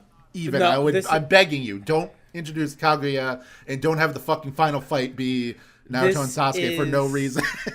This is not an Naruto episode. I cannot get into Kaguya. I literally physically cannot. My lawyer is looking at me and shaking his head. I don't even know if Steve knows anything about Naruto and knows what the fuck we're talking about. But I fell off after Rock Lee fought drunk. That was like peak for me. Yeah, which is great. Honestly, that's a good arc. Is the Sasuke retrieval arc. And we can't let Wyatt start slandering Rock Lee because then I'll literally fucking kill you. Oh yeah, I'll literally fucking kill you. I think right literally now. Every one of my in real life friends are like, "Fuck you, Wyatt. Why are you?" Dude, you should be put down like crazy. Like I think whenever you're like Rock Lee's not even that cool, I said, "Dude, you will die. I will kill you." I'm not even saying he's not cool. He's just like the Yamcha of. Oh my gosh! Shut the fuck up! I'm getting so mad. Shut the fuck up! What are you talking about? Anyway, everyone's favorite Dragon Ball Z movie. Go. I don't know. I gotta just change the conversation. I can't easy. That's my favorite of the Z movies. That's another movie where I should have said the best. It's another movie where everyone's just waiting for Goku to show up. That is true. I will say, but Battle Gods. Sorry, why am I jumping in this conversation by? Oh, thank you for your answer, Wyatt. I'm gonna shit on it now. Yeah, that's fine. No, that's really good. That's really good. I think it really helped put Dragon Ball back on the map for sure. But when I rewatched it years ago, I was like, this is kind of boring. Vegeta's fun, but then then Goku shows up and then just becomes like, now it's time for Goku to fight. I stopped caring. I stopped caring. I kind of wish the movie didn't have a fight. The fight between Beerus and Goku, like God form Goku, is really boring. Like that's not interesting at all. I don't like floaty shit.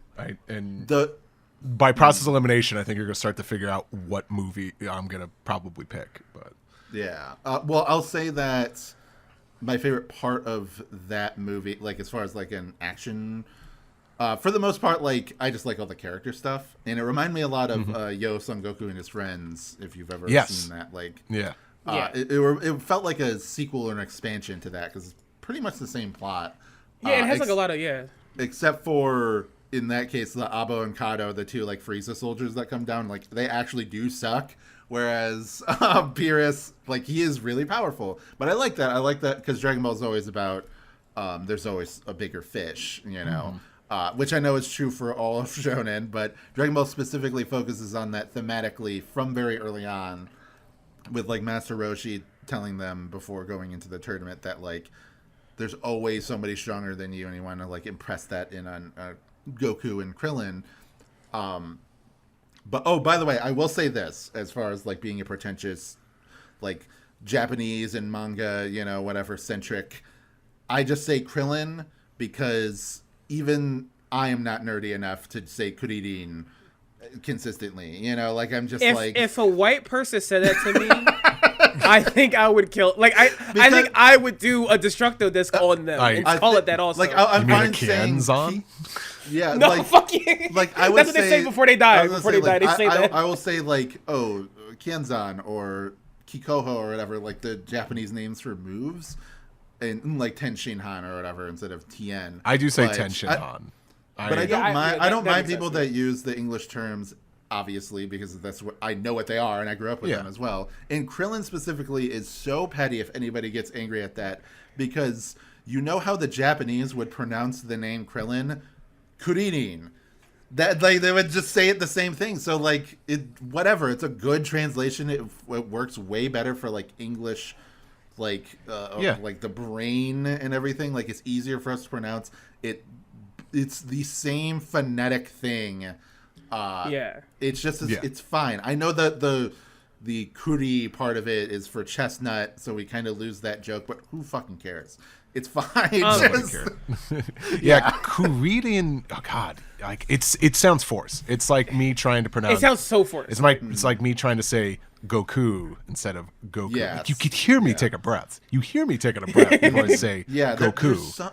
There's some where it's like, oh, the Japanese like go. I say Gon instead of Gon for the main character in Hunter x Hunter.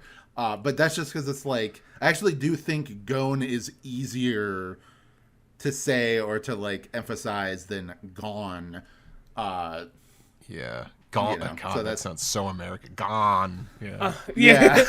I think when I first read Hunter x Hunter, I said gone. But that's what I'm saying. I think the whole Western world said Luffy until I think Viz had to be dude, by the way, it's pronounced Luffy. Because just roll with it. Trust us. I know what it looks like. There's still people that say Luffy, and it blows my mind. I'm like, stop that. That's what I'm. I mean, they must read. I guess they read the manga. But I don't know. There's people that call Robin Nico, and I'm like, what are you doing? Yeah. I do want to finish my point about Battle of Gods real quick. That like you know, there's all the slice of life stuff at the beginning. When the fight begins, it's kind of boring, but the end of the fight, when it's you know, like Goku and Beerus having like their final clash, and then Beerus like throws that giant like ball of destruction, and Goku is able to block it by remembering all of his friends and whatever. And then, but it's still clear that like Goku is like can't beat him. Like he doesn't even stand a chance to Beerus. And there's just like that. Like one of my favorite moments in the whole series is, you know, him admitting defeat basically, and then Beerus or asking to Beerus like what he wants him to do, and he's just like, I just want you to admit defeat, and then it's like, yeah, man, you're way stronger than me. I can't beat you. And then it is a good Goku moment. Like that is just a good moment because it's like Beerus, who has been very like flippant and like a huge jackass the whole movie, is actually, at the end of the day, he was just sort of constructing the scenario to try to get the best out of Goku. Like he didn't actually ever intend to destroy the Earth and everything, and that's like a good, you know, it's a good twist to put at the end of the movie. Yeah, I will say though, as far as like the movie looks bad, like visually, I don't like the animation. The best looking movie. Movie 2, I gotta get, which is the world's strongest.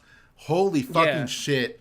the fight scenes, especially in that movie, are like unbelievably good. So that's my answer as far as favorite Dragon Ball Z movies. So I don't think I would. I do like World's Strongest a lot. I've talked about that before. But if I had to pick, so I have two picks. I have like a movie that like legit I would watch again, and I think is a fun movie to watch. I saw it in theaters, and I have a movie that's really really bad and highlights everything wrong with like the DBZ era Dragon Ball Z movies, but does it in a way where it doesn't bother me. That answer is the Android 13 movie. The Android 13 movie is so dog shit. It's so dog shit, right? But also, it's so honest in a way that, like, the BoJack movie pure. isn't. Like, it's like, the BoJack, like, I'm like, guys, the BoJack movie is just a shitty version of Cell Arc. No, it's not. And, like, I'm like, guys, wait, hold on. I do like parts of the BoJack movie. I think the BoJack movie and the 13 movie are both more honest than the actual worst one, which is the Tree of Might. I fucking hate the Tree of Might. Tree of Might is kind of it's to me I always think of those first few movies as like the original Star Wars trilogy, and Tree of Might is Jedi. It's like, oh, there's some cool stuff here, but it's kind of messy. Yeah, my problem with that is like that it's one of the few Z movies that has like, oh yeah, all the characters are gonna come in and they're gonna fight, and then they all just fucking job anyway, and then Goku shows up and like beats everybody. Like he beats like, I think maybe Piccolo beats like one guy, but no, like Piccolo kills no one. Does not. Okay, but like I said, the 13 movie, the thing that makes me like the 13 movie is that it's not even pretending to be anything. They're eating dinner. 13 shows up and they start fighting. So, like the literally movie's shopping like, I at the can't mall, be fucked. Yeah. It's the most like, I can't be fucked to pretend to be anything. Yeah. It's so funny in that instance of just like, they all fight. Oh shit, they can't beat the androids. They all go Super Saiyan. They then beat the androids. I'm like, this is like nothing. Like, I'm like, what are we doing here? In the go ahead. No, continue. I was gonna say, and like the actual movie like this, I always hated the Broly movies. I just didn't like them. I hated Broly as a character. Yeah. Seeing the Dragon Ball Super Broly movie in theaters, I don't even know if the movie's good or not because I was so hyped. Yeah. Everyone was so loud in the theater. I'm like, oh no, this is peak. We were screaming like when the fucking first person camera view and he's whooping the dog shit out of Frieza happened. Everyone in the theater was screaming. I was like, actually, it's one of those things where like a movie experience like with human beings definitely flavor how you feel about the movie. So I don't know if I'll ever be able to give like a nuance, take on that film. Yeah. I'm like, no, but like seeing humans go, oh my god, I'm like, this is kind of real. Like, it's so cool. If we're including the super movies, then I would say Superhero would be my favorite. I have not seen it yet. Over Battle of Gods, just because like I love Gohan and Piccolo, and I think it's one of the ones where they have like everybody chipping in to fight like a big guy, and it feels like, you know, it's like a consequential fight. You know, you have like one of the Gammas sacrifice himself to like deal a critical blow onto Cell Max and everything. Like it just felt a lot more celebratory and exciting to see that rather than the Broly movie, which is like, all right, here's 40 minutes of like character stuff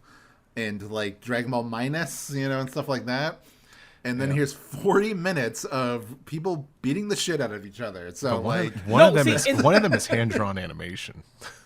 That's true. It looks incredible. So despite like, the one instance there's CG in the Broly movie. Yeah.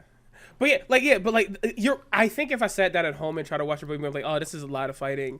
But being around like other people who like at midnight were like, I want to see the Dragon Ball Z movie. I'm like, no, hold on. Like, it's impossible because like just like you feel it. There's an aura in the air when a Dragon Ball Z fight's happening in front of like more than 12 people. Yeah. Like that couldn't be defeated. What's yours, Steve? What is your favorite Dragon Ball Z or Super or normal movies? I'm a huge BoJack defender. It's not my. Okay. I don't think it's my favorite anymore. But that was my first instance of seeing anything post Frieza. Yeah, and it like blew my fucking mind. Oh my god! And I still have fun with it. It's like, oh, it's the most DBZ Linkin Park AMV it could get. But I love everything about it. Like, yeah, and people could argue It's like, oh, it's like BoJack is a nothing villain. He has no character. And I'm like, well, most of the other DBZ movie villains are just another Absolutely. character Yeah, reskinned. So Yeah. let's not go nuts here, But I've always go like, if I'm gonna run another Dragon Ball Z tabletop game, I'm gonna just make a Hera clan character and never tell anybody. Like, what the fuck is this bullshit you're doing, Morgan? Mind what your is business, this fake lore that you're making up? No, this is in the movie. This is real. This is real. But they can go Super Saiyan. They They turn turn greener. green. That's I love that movie to death. And then my first DBZ DVD was Dead Zone. And so the first one. love that flick. I love that ocean dub. Yeah. It's that one I know so well, but that has some cracked fucking fight choreography. Dude, really good in Dead Zone. Oh, it's crazy. when characters just stand on their fucking feet and fight. Yeah, but that's also there's like, some World there's some Strongest air also combat has in there, but World Strongest also very good with that. But it's a little bit more innovative, I feel like, in Dead Zone because he's using the staff and everything, like blocking it. There's like that one shot with a guy with the two swords and he like blocks the attack like from behind him. So good. And like Piccolo gets a really good fight.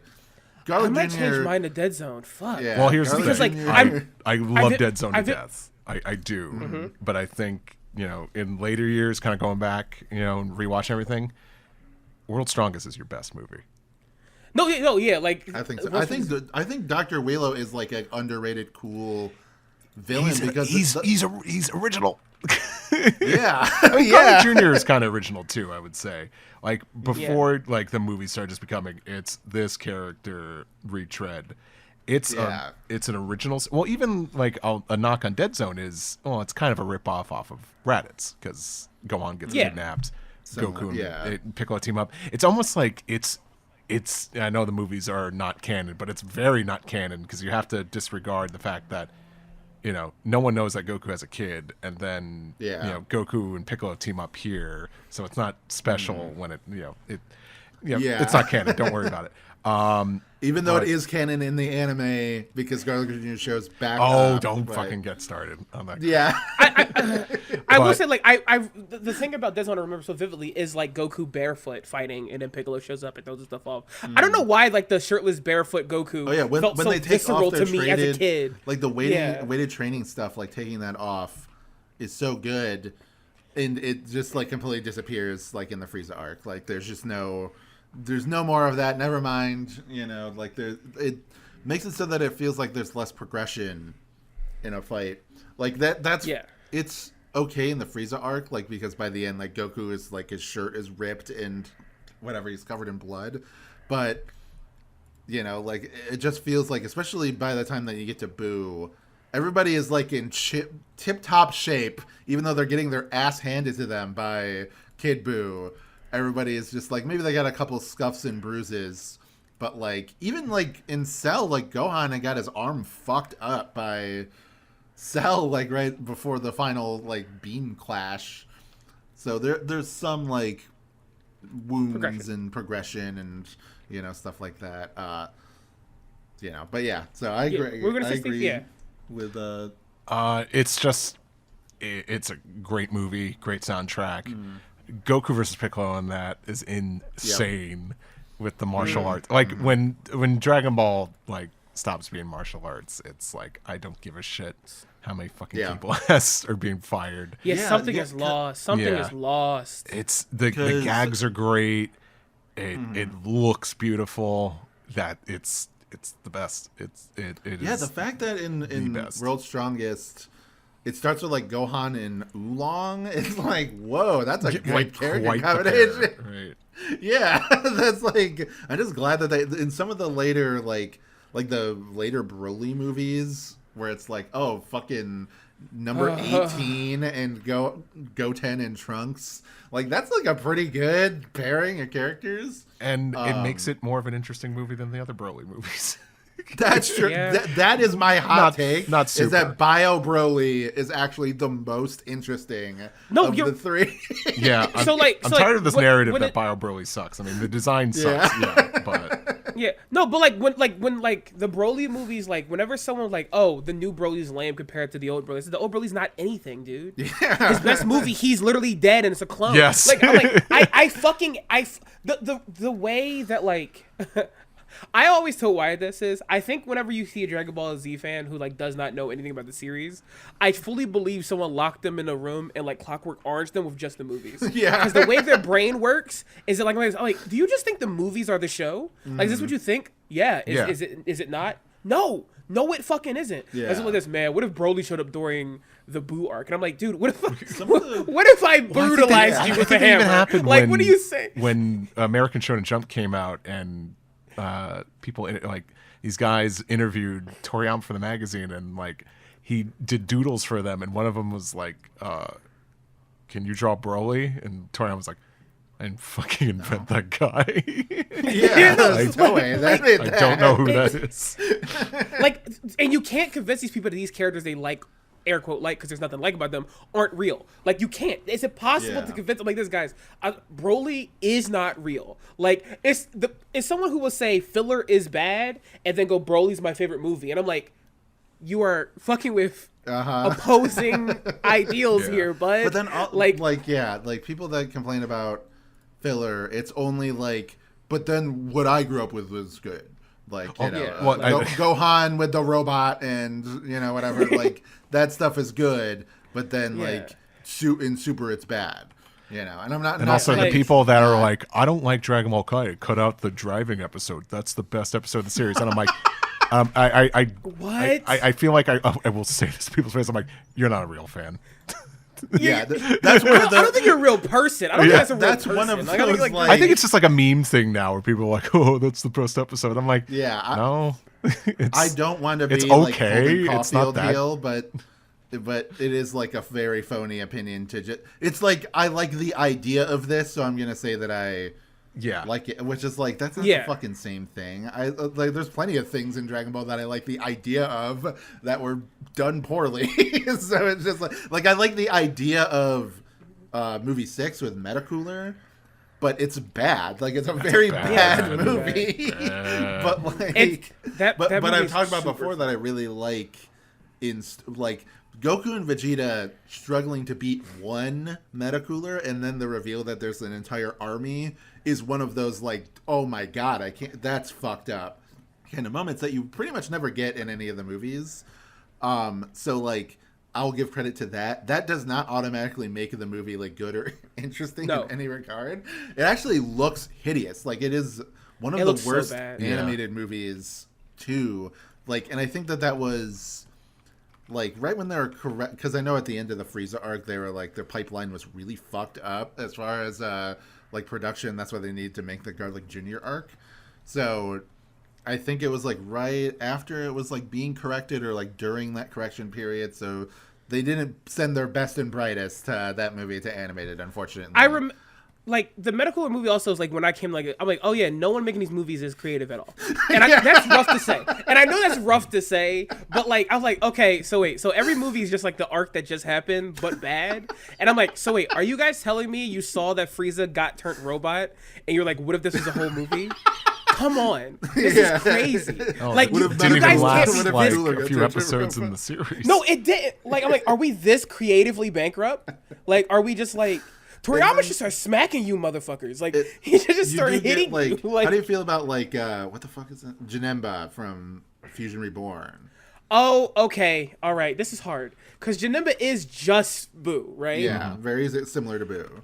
However, like at least I'm honest about myself. Mm-hmm. Janemba as a design scratches like a similar itch to Shadow the Hedgehog. That's true. In a way that I can't fully hate Janemba. I like both Janembas. Like, I think that they're both pretty cool. Like, I prefer the big fat, not the Super Boo one. Yeah, just because it's interesting that he's huge and he has like the portal like punch through and then it like hits them in a portal. That also was a pretty greatest good pieces movie. of Dragon Ball animation that's ever existed. Yeah. Well, I love. Oh my god! Let me talk about like. This is old now, but I remember when Super was airing, and there was that episode with Super Saiyan 3 Goku, and people were like, "Look how bad this animation is," and they would post a screenshot from fucking Fusion Reborn and be like, "This is what it looked like in Z." No, it didn't. That was a movie. That was like one frame from a movie. Yeah, like you cherry picked the best looking frame from a really good looking movie and didn't just go to the fight with Goku and Boo if you want to compare, dude. like Super Saiyan 3. Like, I remember vividly just seeing Goku gently float across the screen while punching Boo in the head while holding him by his thing. Yeah. They did that for a while, guys. Like, I'm like, listen, look, there's nothing wrong with animation shortcuts. I love an animation shortcut. It's part of the business. But, like, people online who don't know anything about working on this stuff are so dishonest constantly. Yeah. Like, I'm like, what are you doing? It's like how they turned... there was a page where the joke is that Gotenks is just using... like lame move after lame move in a row, and it's not doing anything to Super Boo. And they turned that into like 15 minutes of an episode of him just using. They just padded the fuck out of that. The entire like second half of that story arc, like I said earlier, like once the Boo portion starts, the filler is really bad. Like it's like not like in filler. I guess means just non-manga stuff, not just like filler episodes.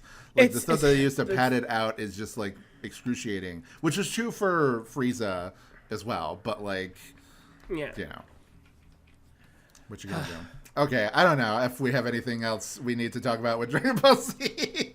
We've been going for a while. There's always stuff to talk about, but yeah, it's interesting to see what we managed to talk about within. Yeah, I guess one question that's not important, I guess, before we end. Yeah, go ahead. Just knee jerk it. What's everyone's favorite Ginyu Force member? Ooh. Oh, Raccoon.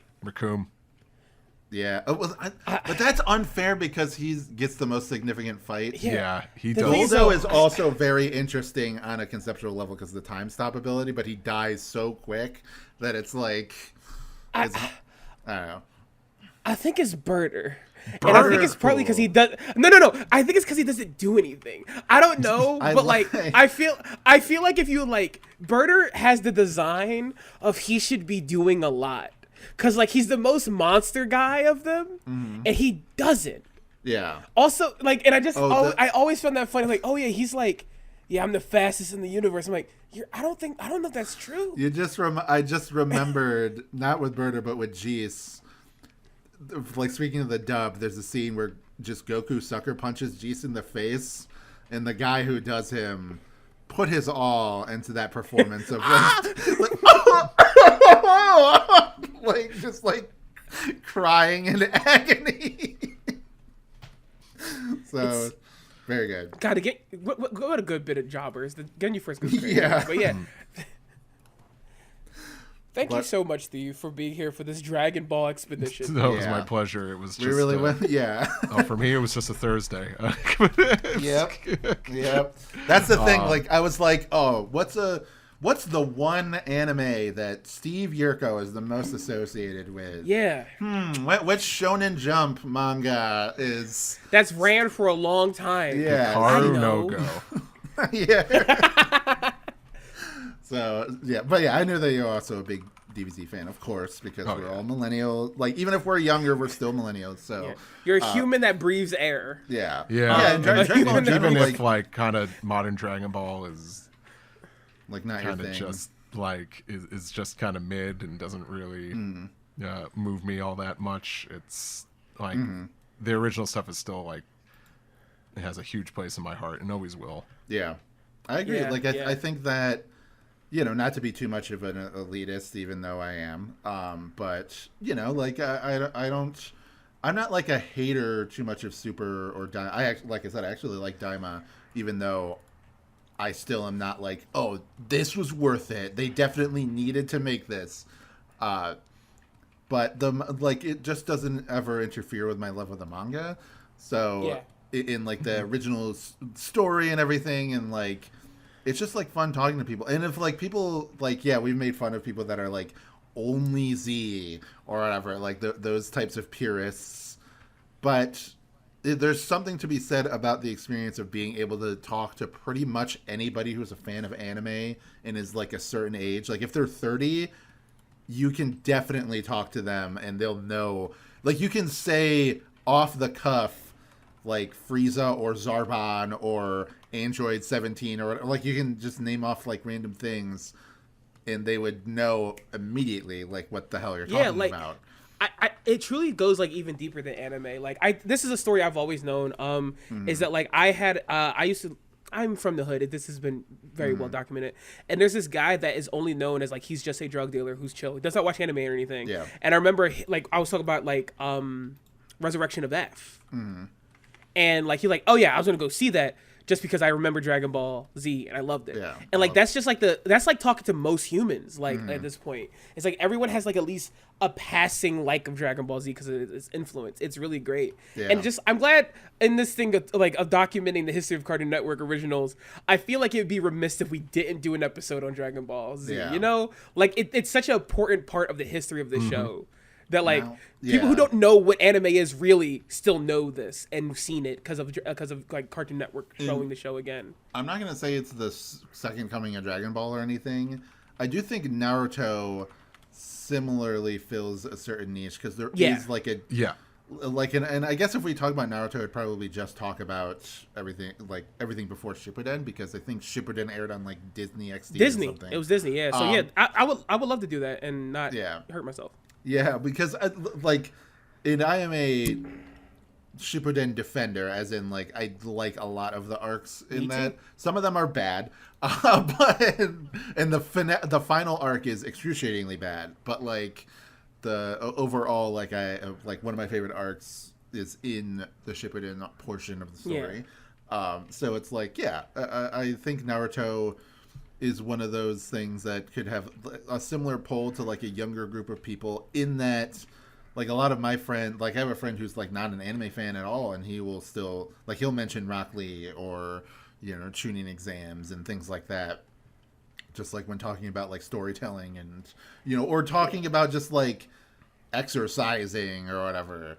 So I don't know, like there's that like that exists for like a certain group of people as well, so it might be worth taking a detour and doing we should do a Naruto episode. I might have someone for that.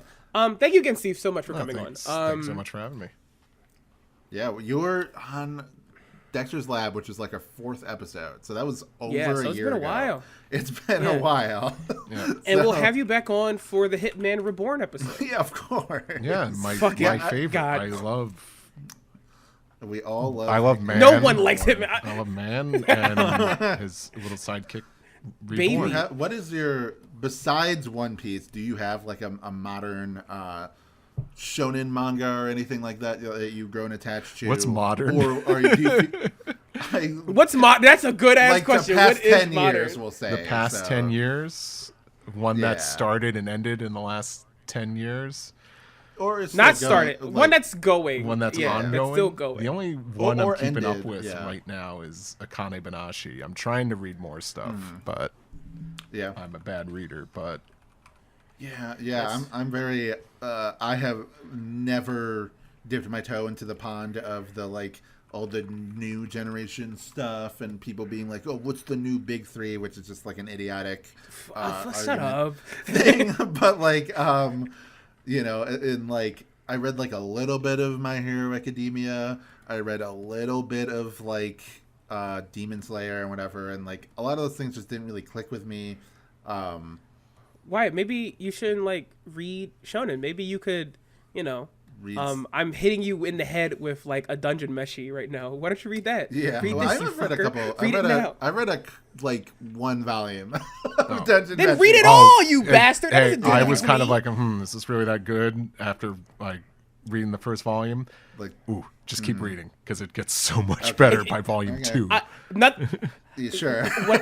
when I finished, when I like read all of it and like as it was going and it was finishing up, I was like, I forgot I could feel this. I was so happy. I'm like, because like I'm like a romance manga shithead. So reason that wasn't like, I forgot this is so fun. This is so good. So why? Yeah, you got to read it, and then I can run Fabula Ultimate Tapes Up RPG for us, and we can just play it. Yeah, and it'll be perfect.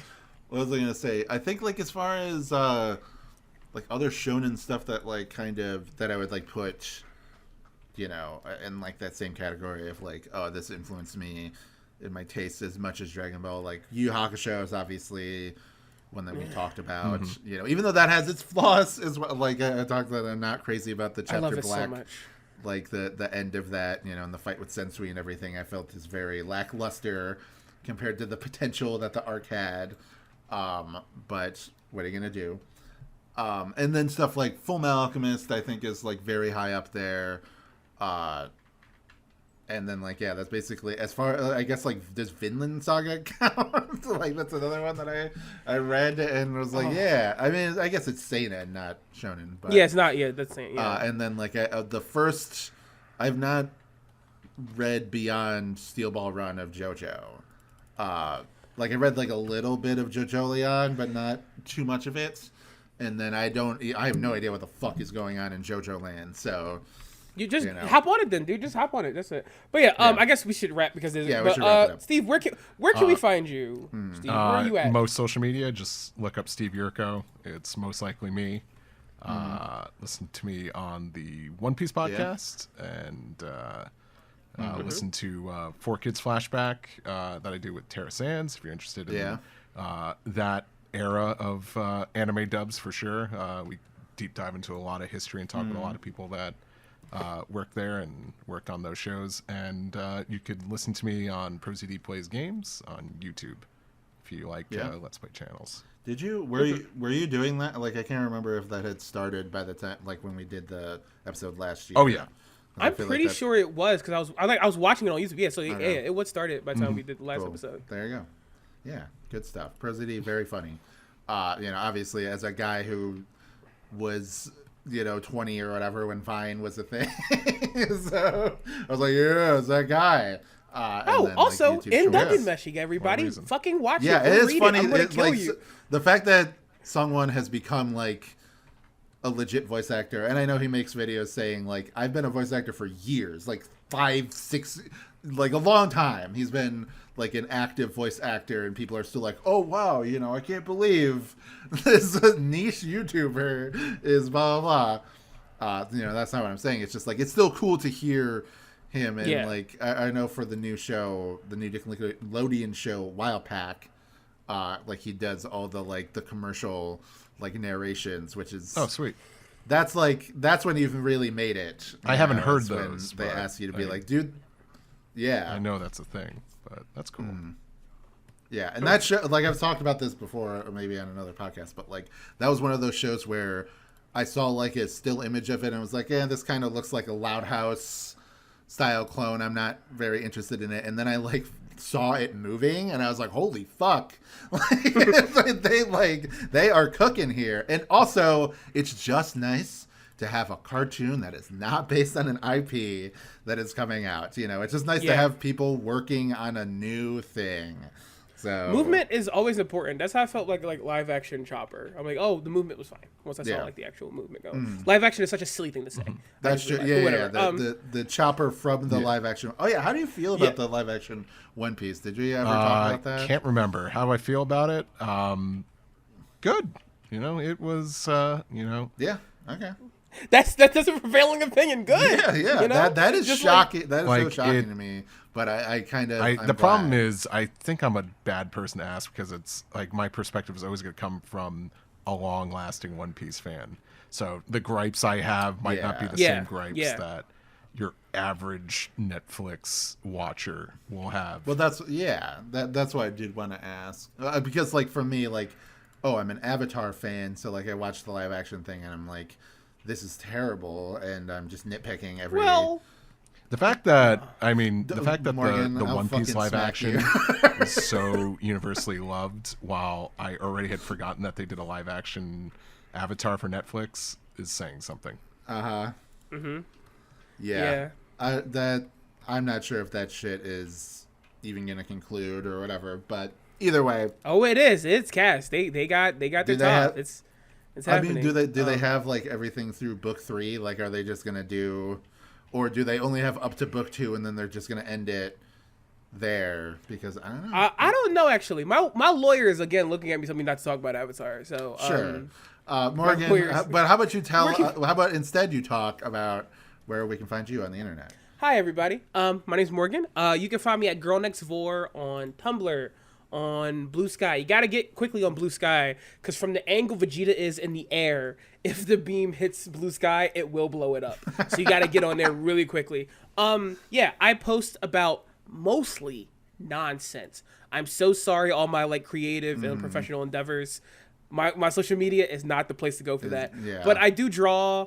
I'm doing other stuff. I have stuff in the making that I can't talk about. But yeah, you can find me over there talking on Tumblr. It's way more focused. By that I mean I'm talking about vampires and drawing vampires from Vampire the Masquerade. Very good. But yeah, that's pretty much it. Wyatt, where can we find you? I want to say real quick that you made the joke about like the Vegeta destroying the Earth.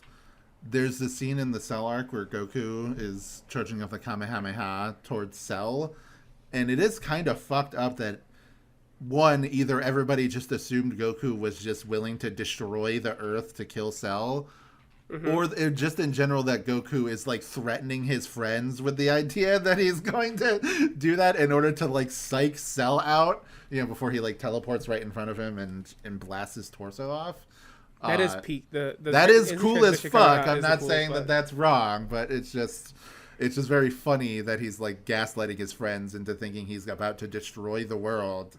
Is Goku just gone insane while in the hyperbolic time chamber? I also point a gun at my friends for bits sometimes, I guess. Yeah.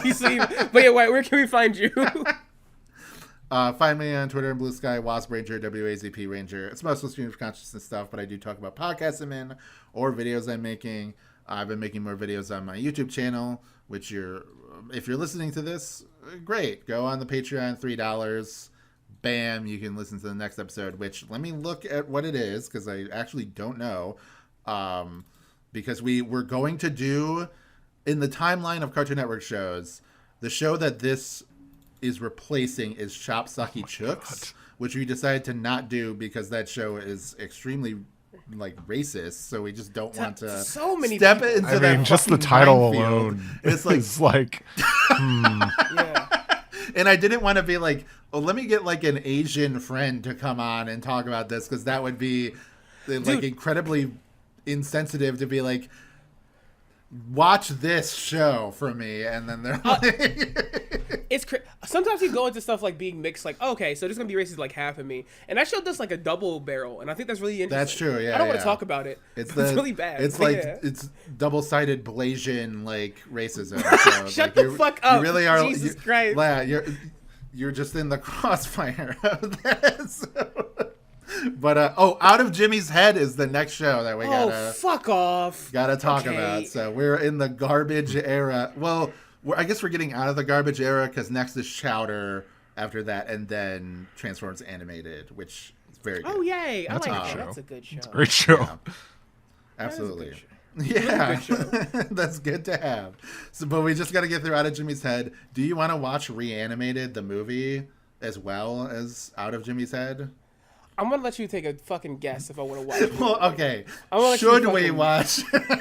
We probably should. We Okay. probably should. We probably should. But you're gonna ask me, do I want to? Fuck off. Absolutely not. No, I don't want to watch the show at all. But this But is we a have to, fucking yeah. stupid We can't skip podcast I two bad devised. things. Yeah. But yeah, okay. But yeah, so check that out. Great, $3 on Patreon. You can listen to us talking about Out of Jimmy's Head right now.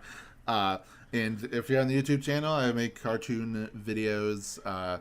Just did one on Stugo, which is an incredible Disney show that came out this year and has already come and gone. Again, the dark depths of humanity that the animation industry is in. It's very unfortunate that like a lot of like very fun and creative shows are kind of just like getting killed off one by one. But what are you gonna do? Except for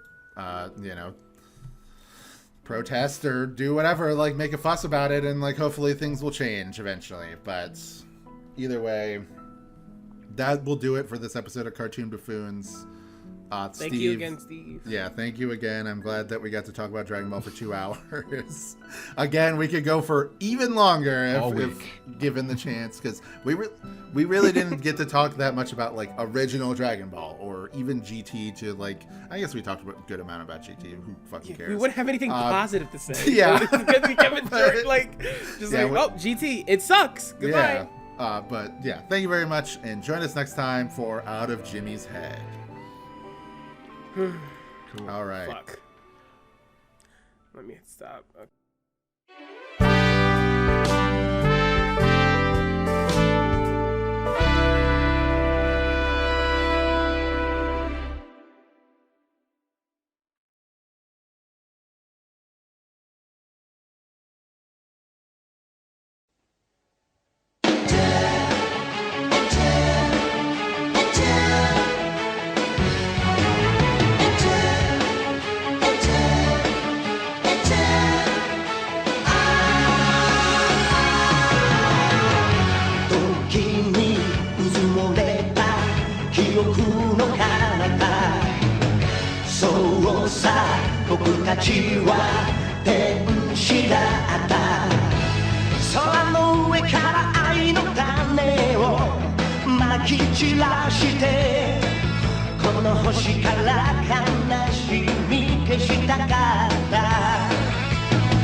No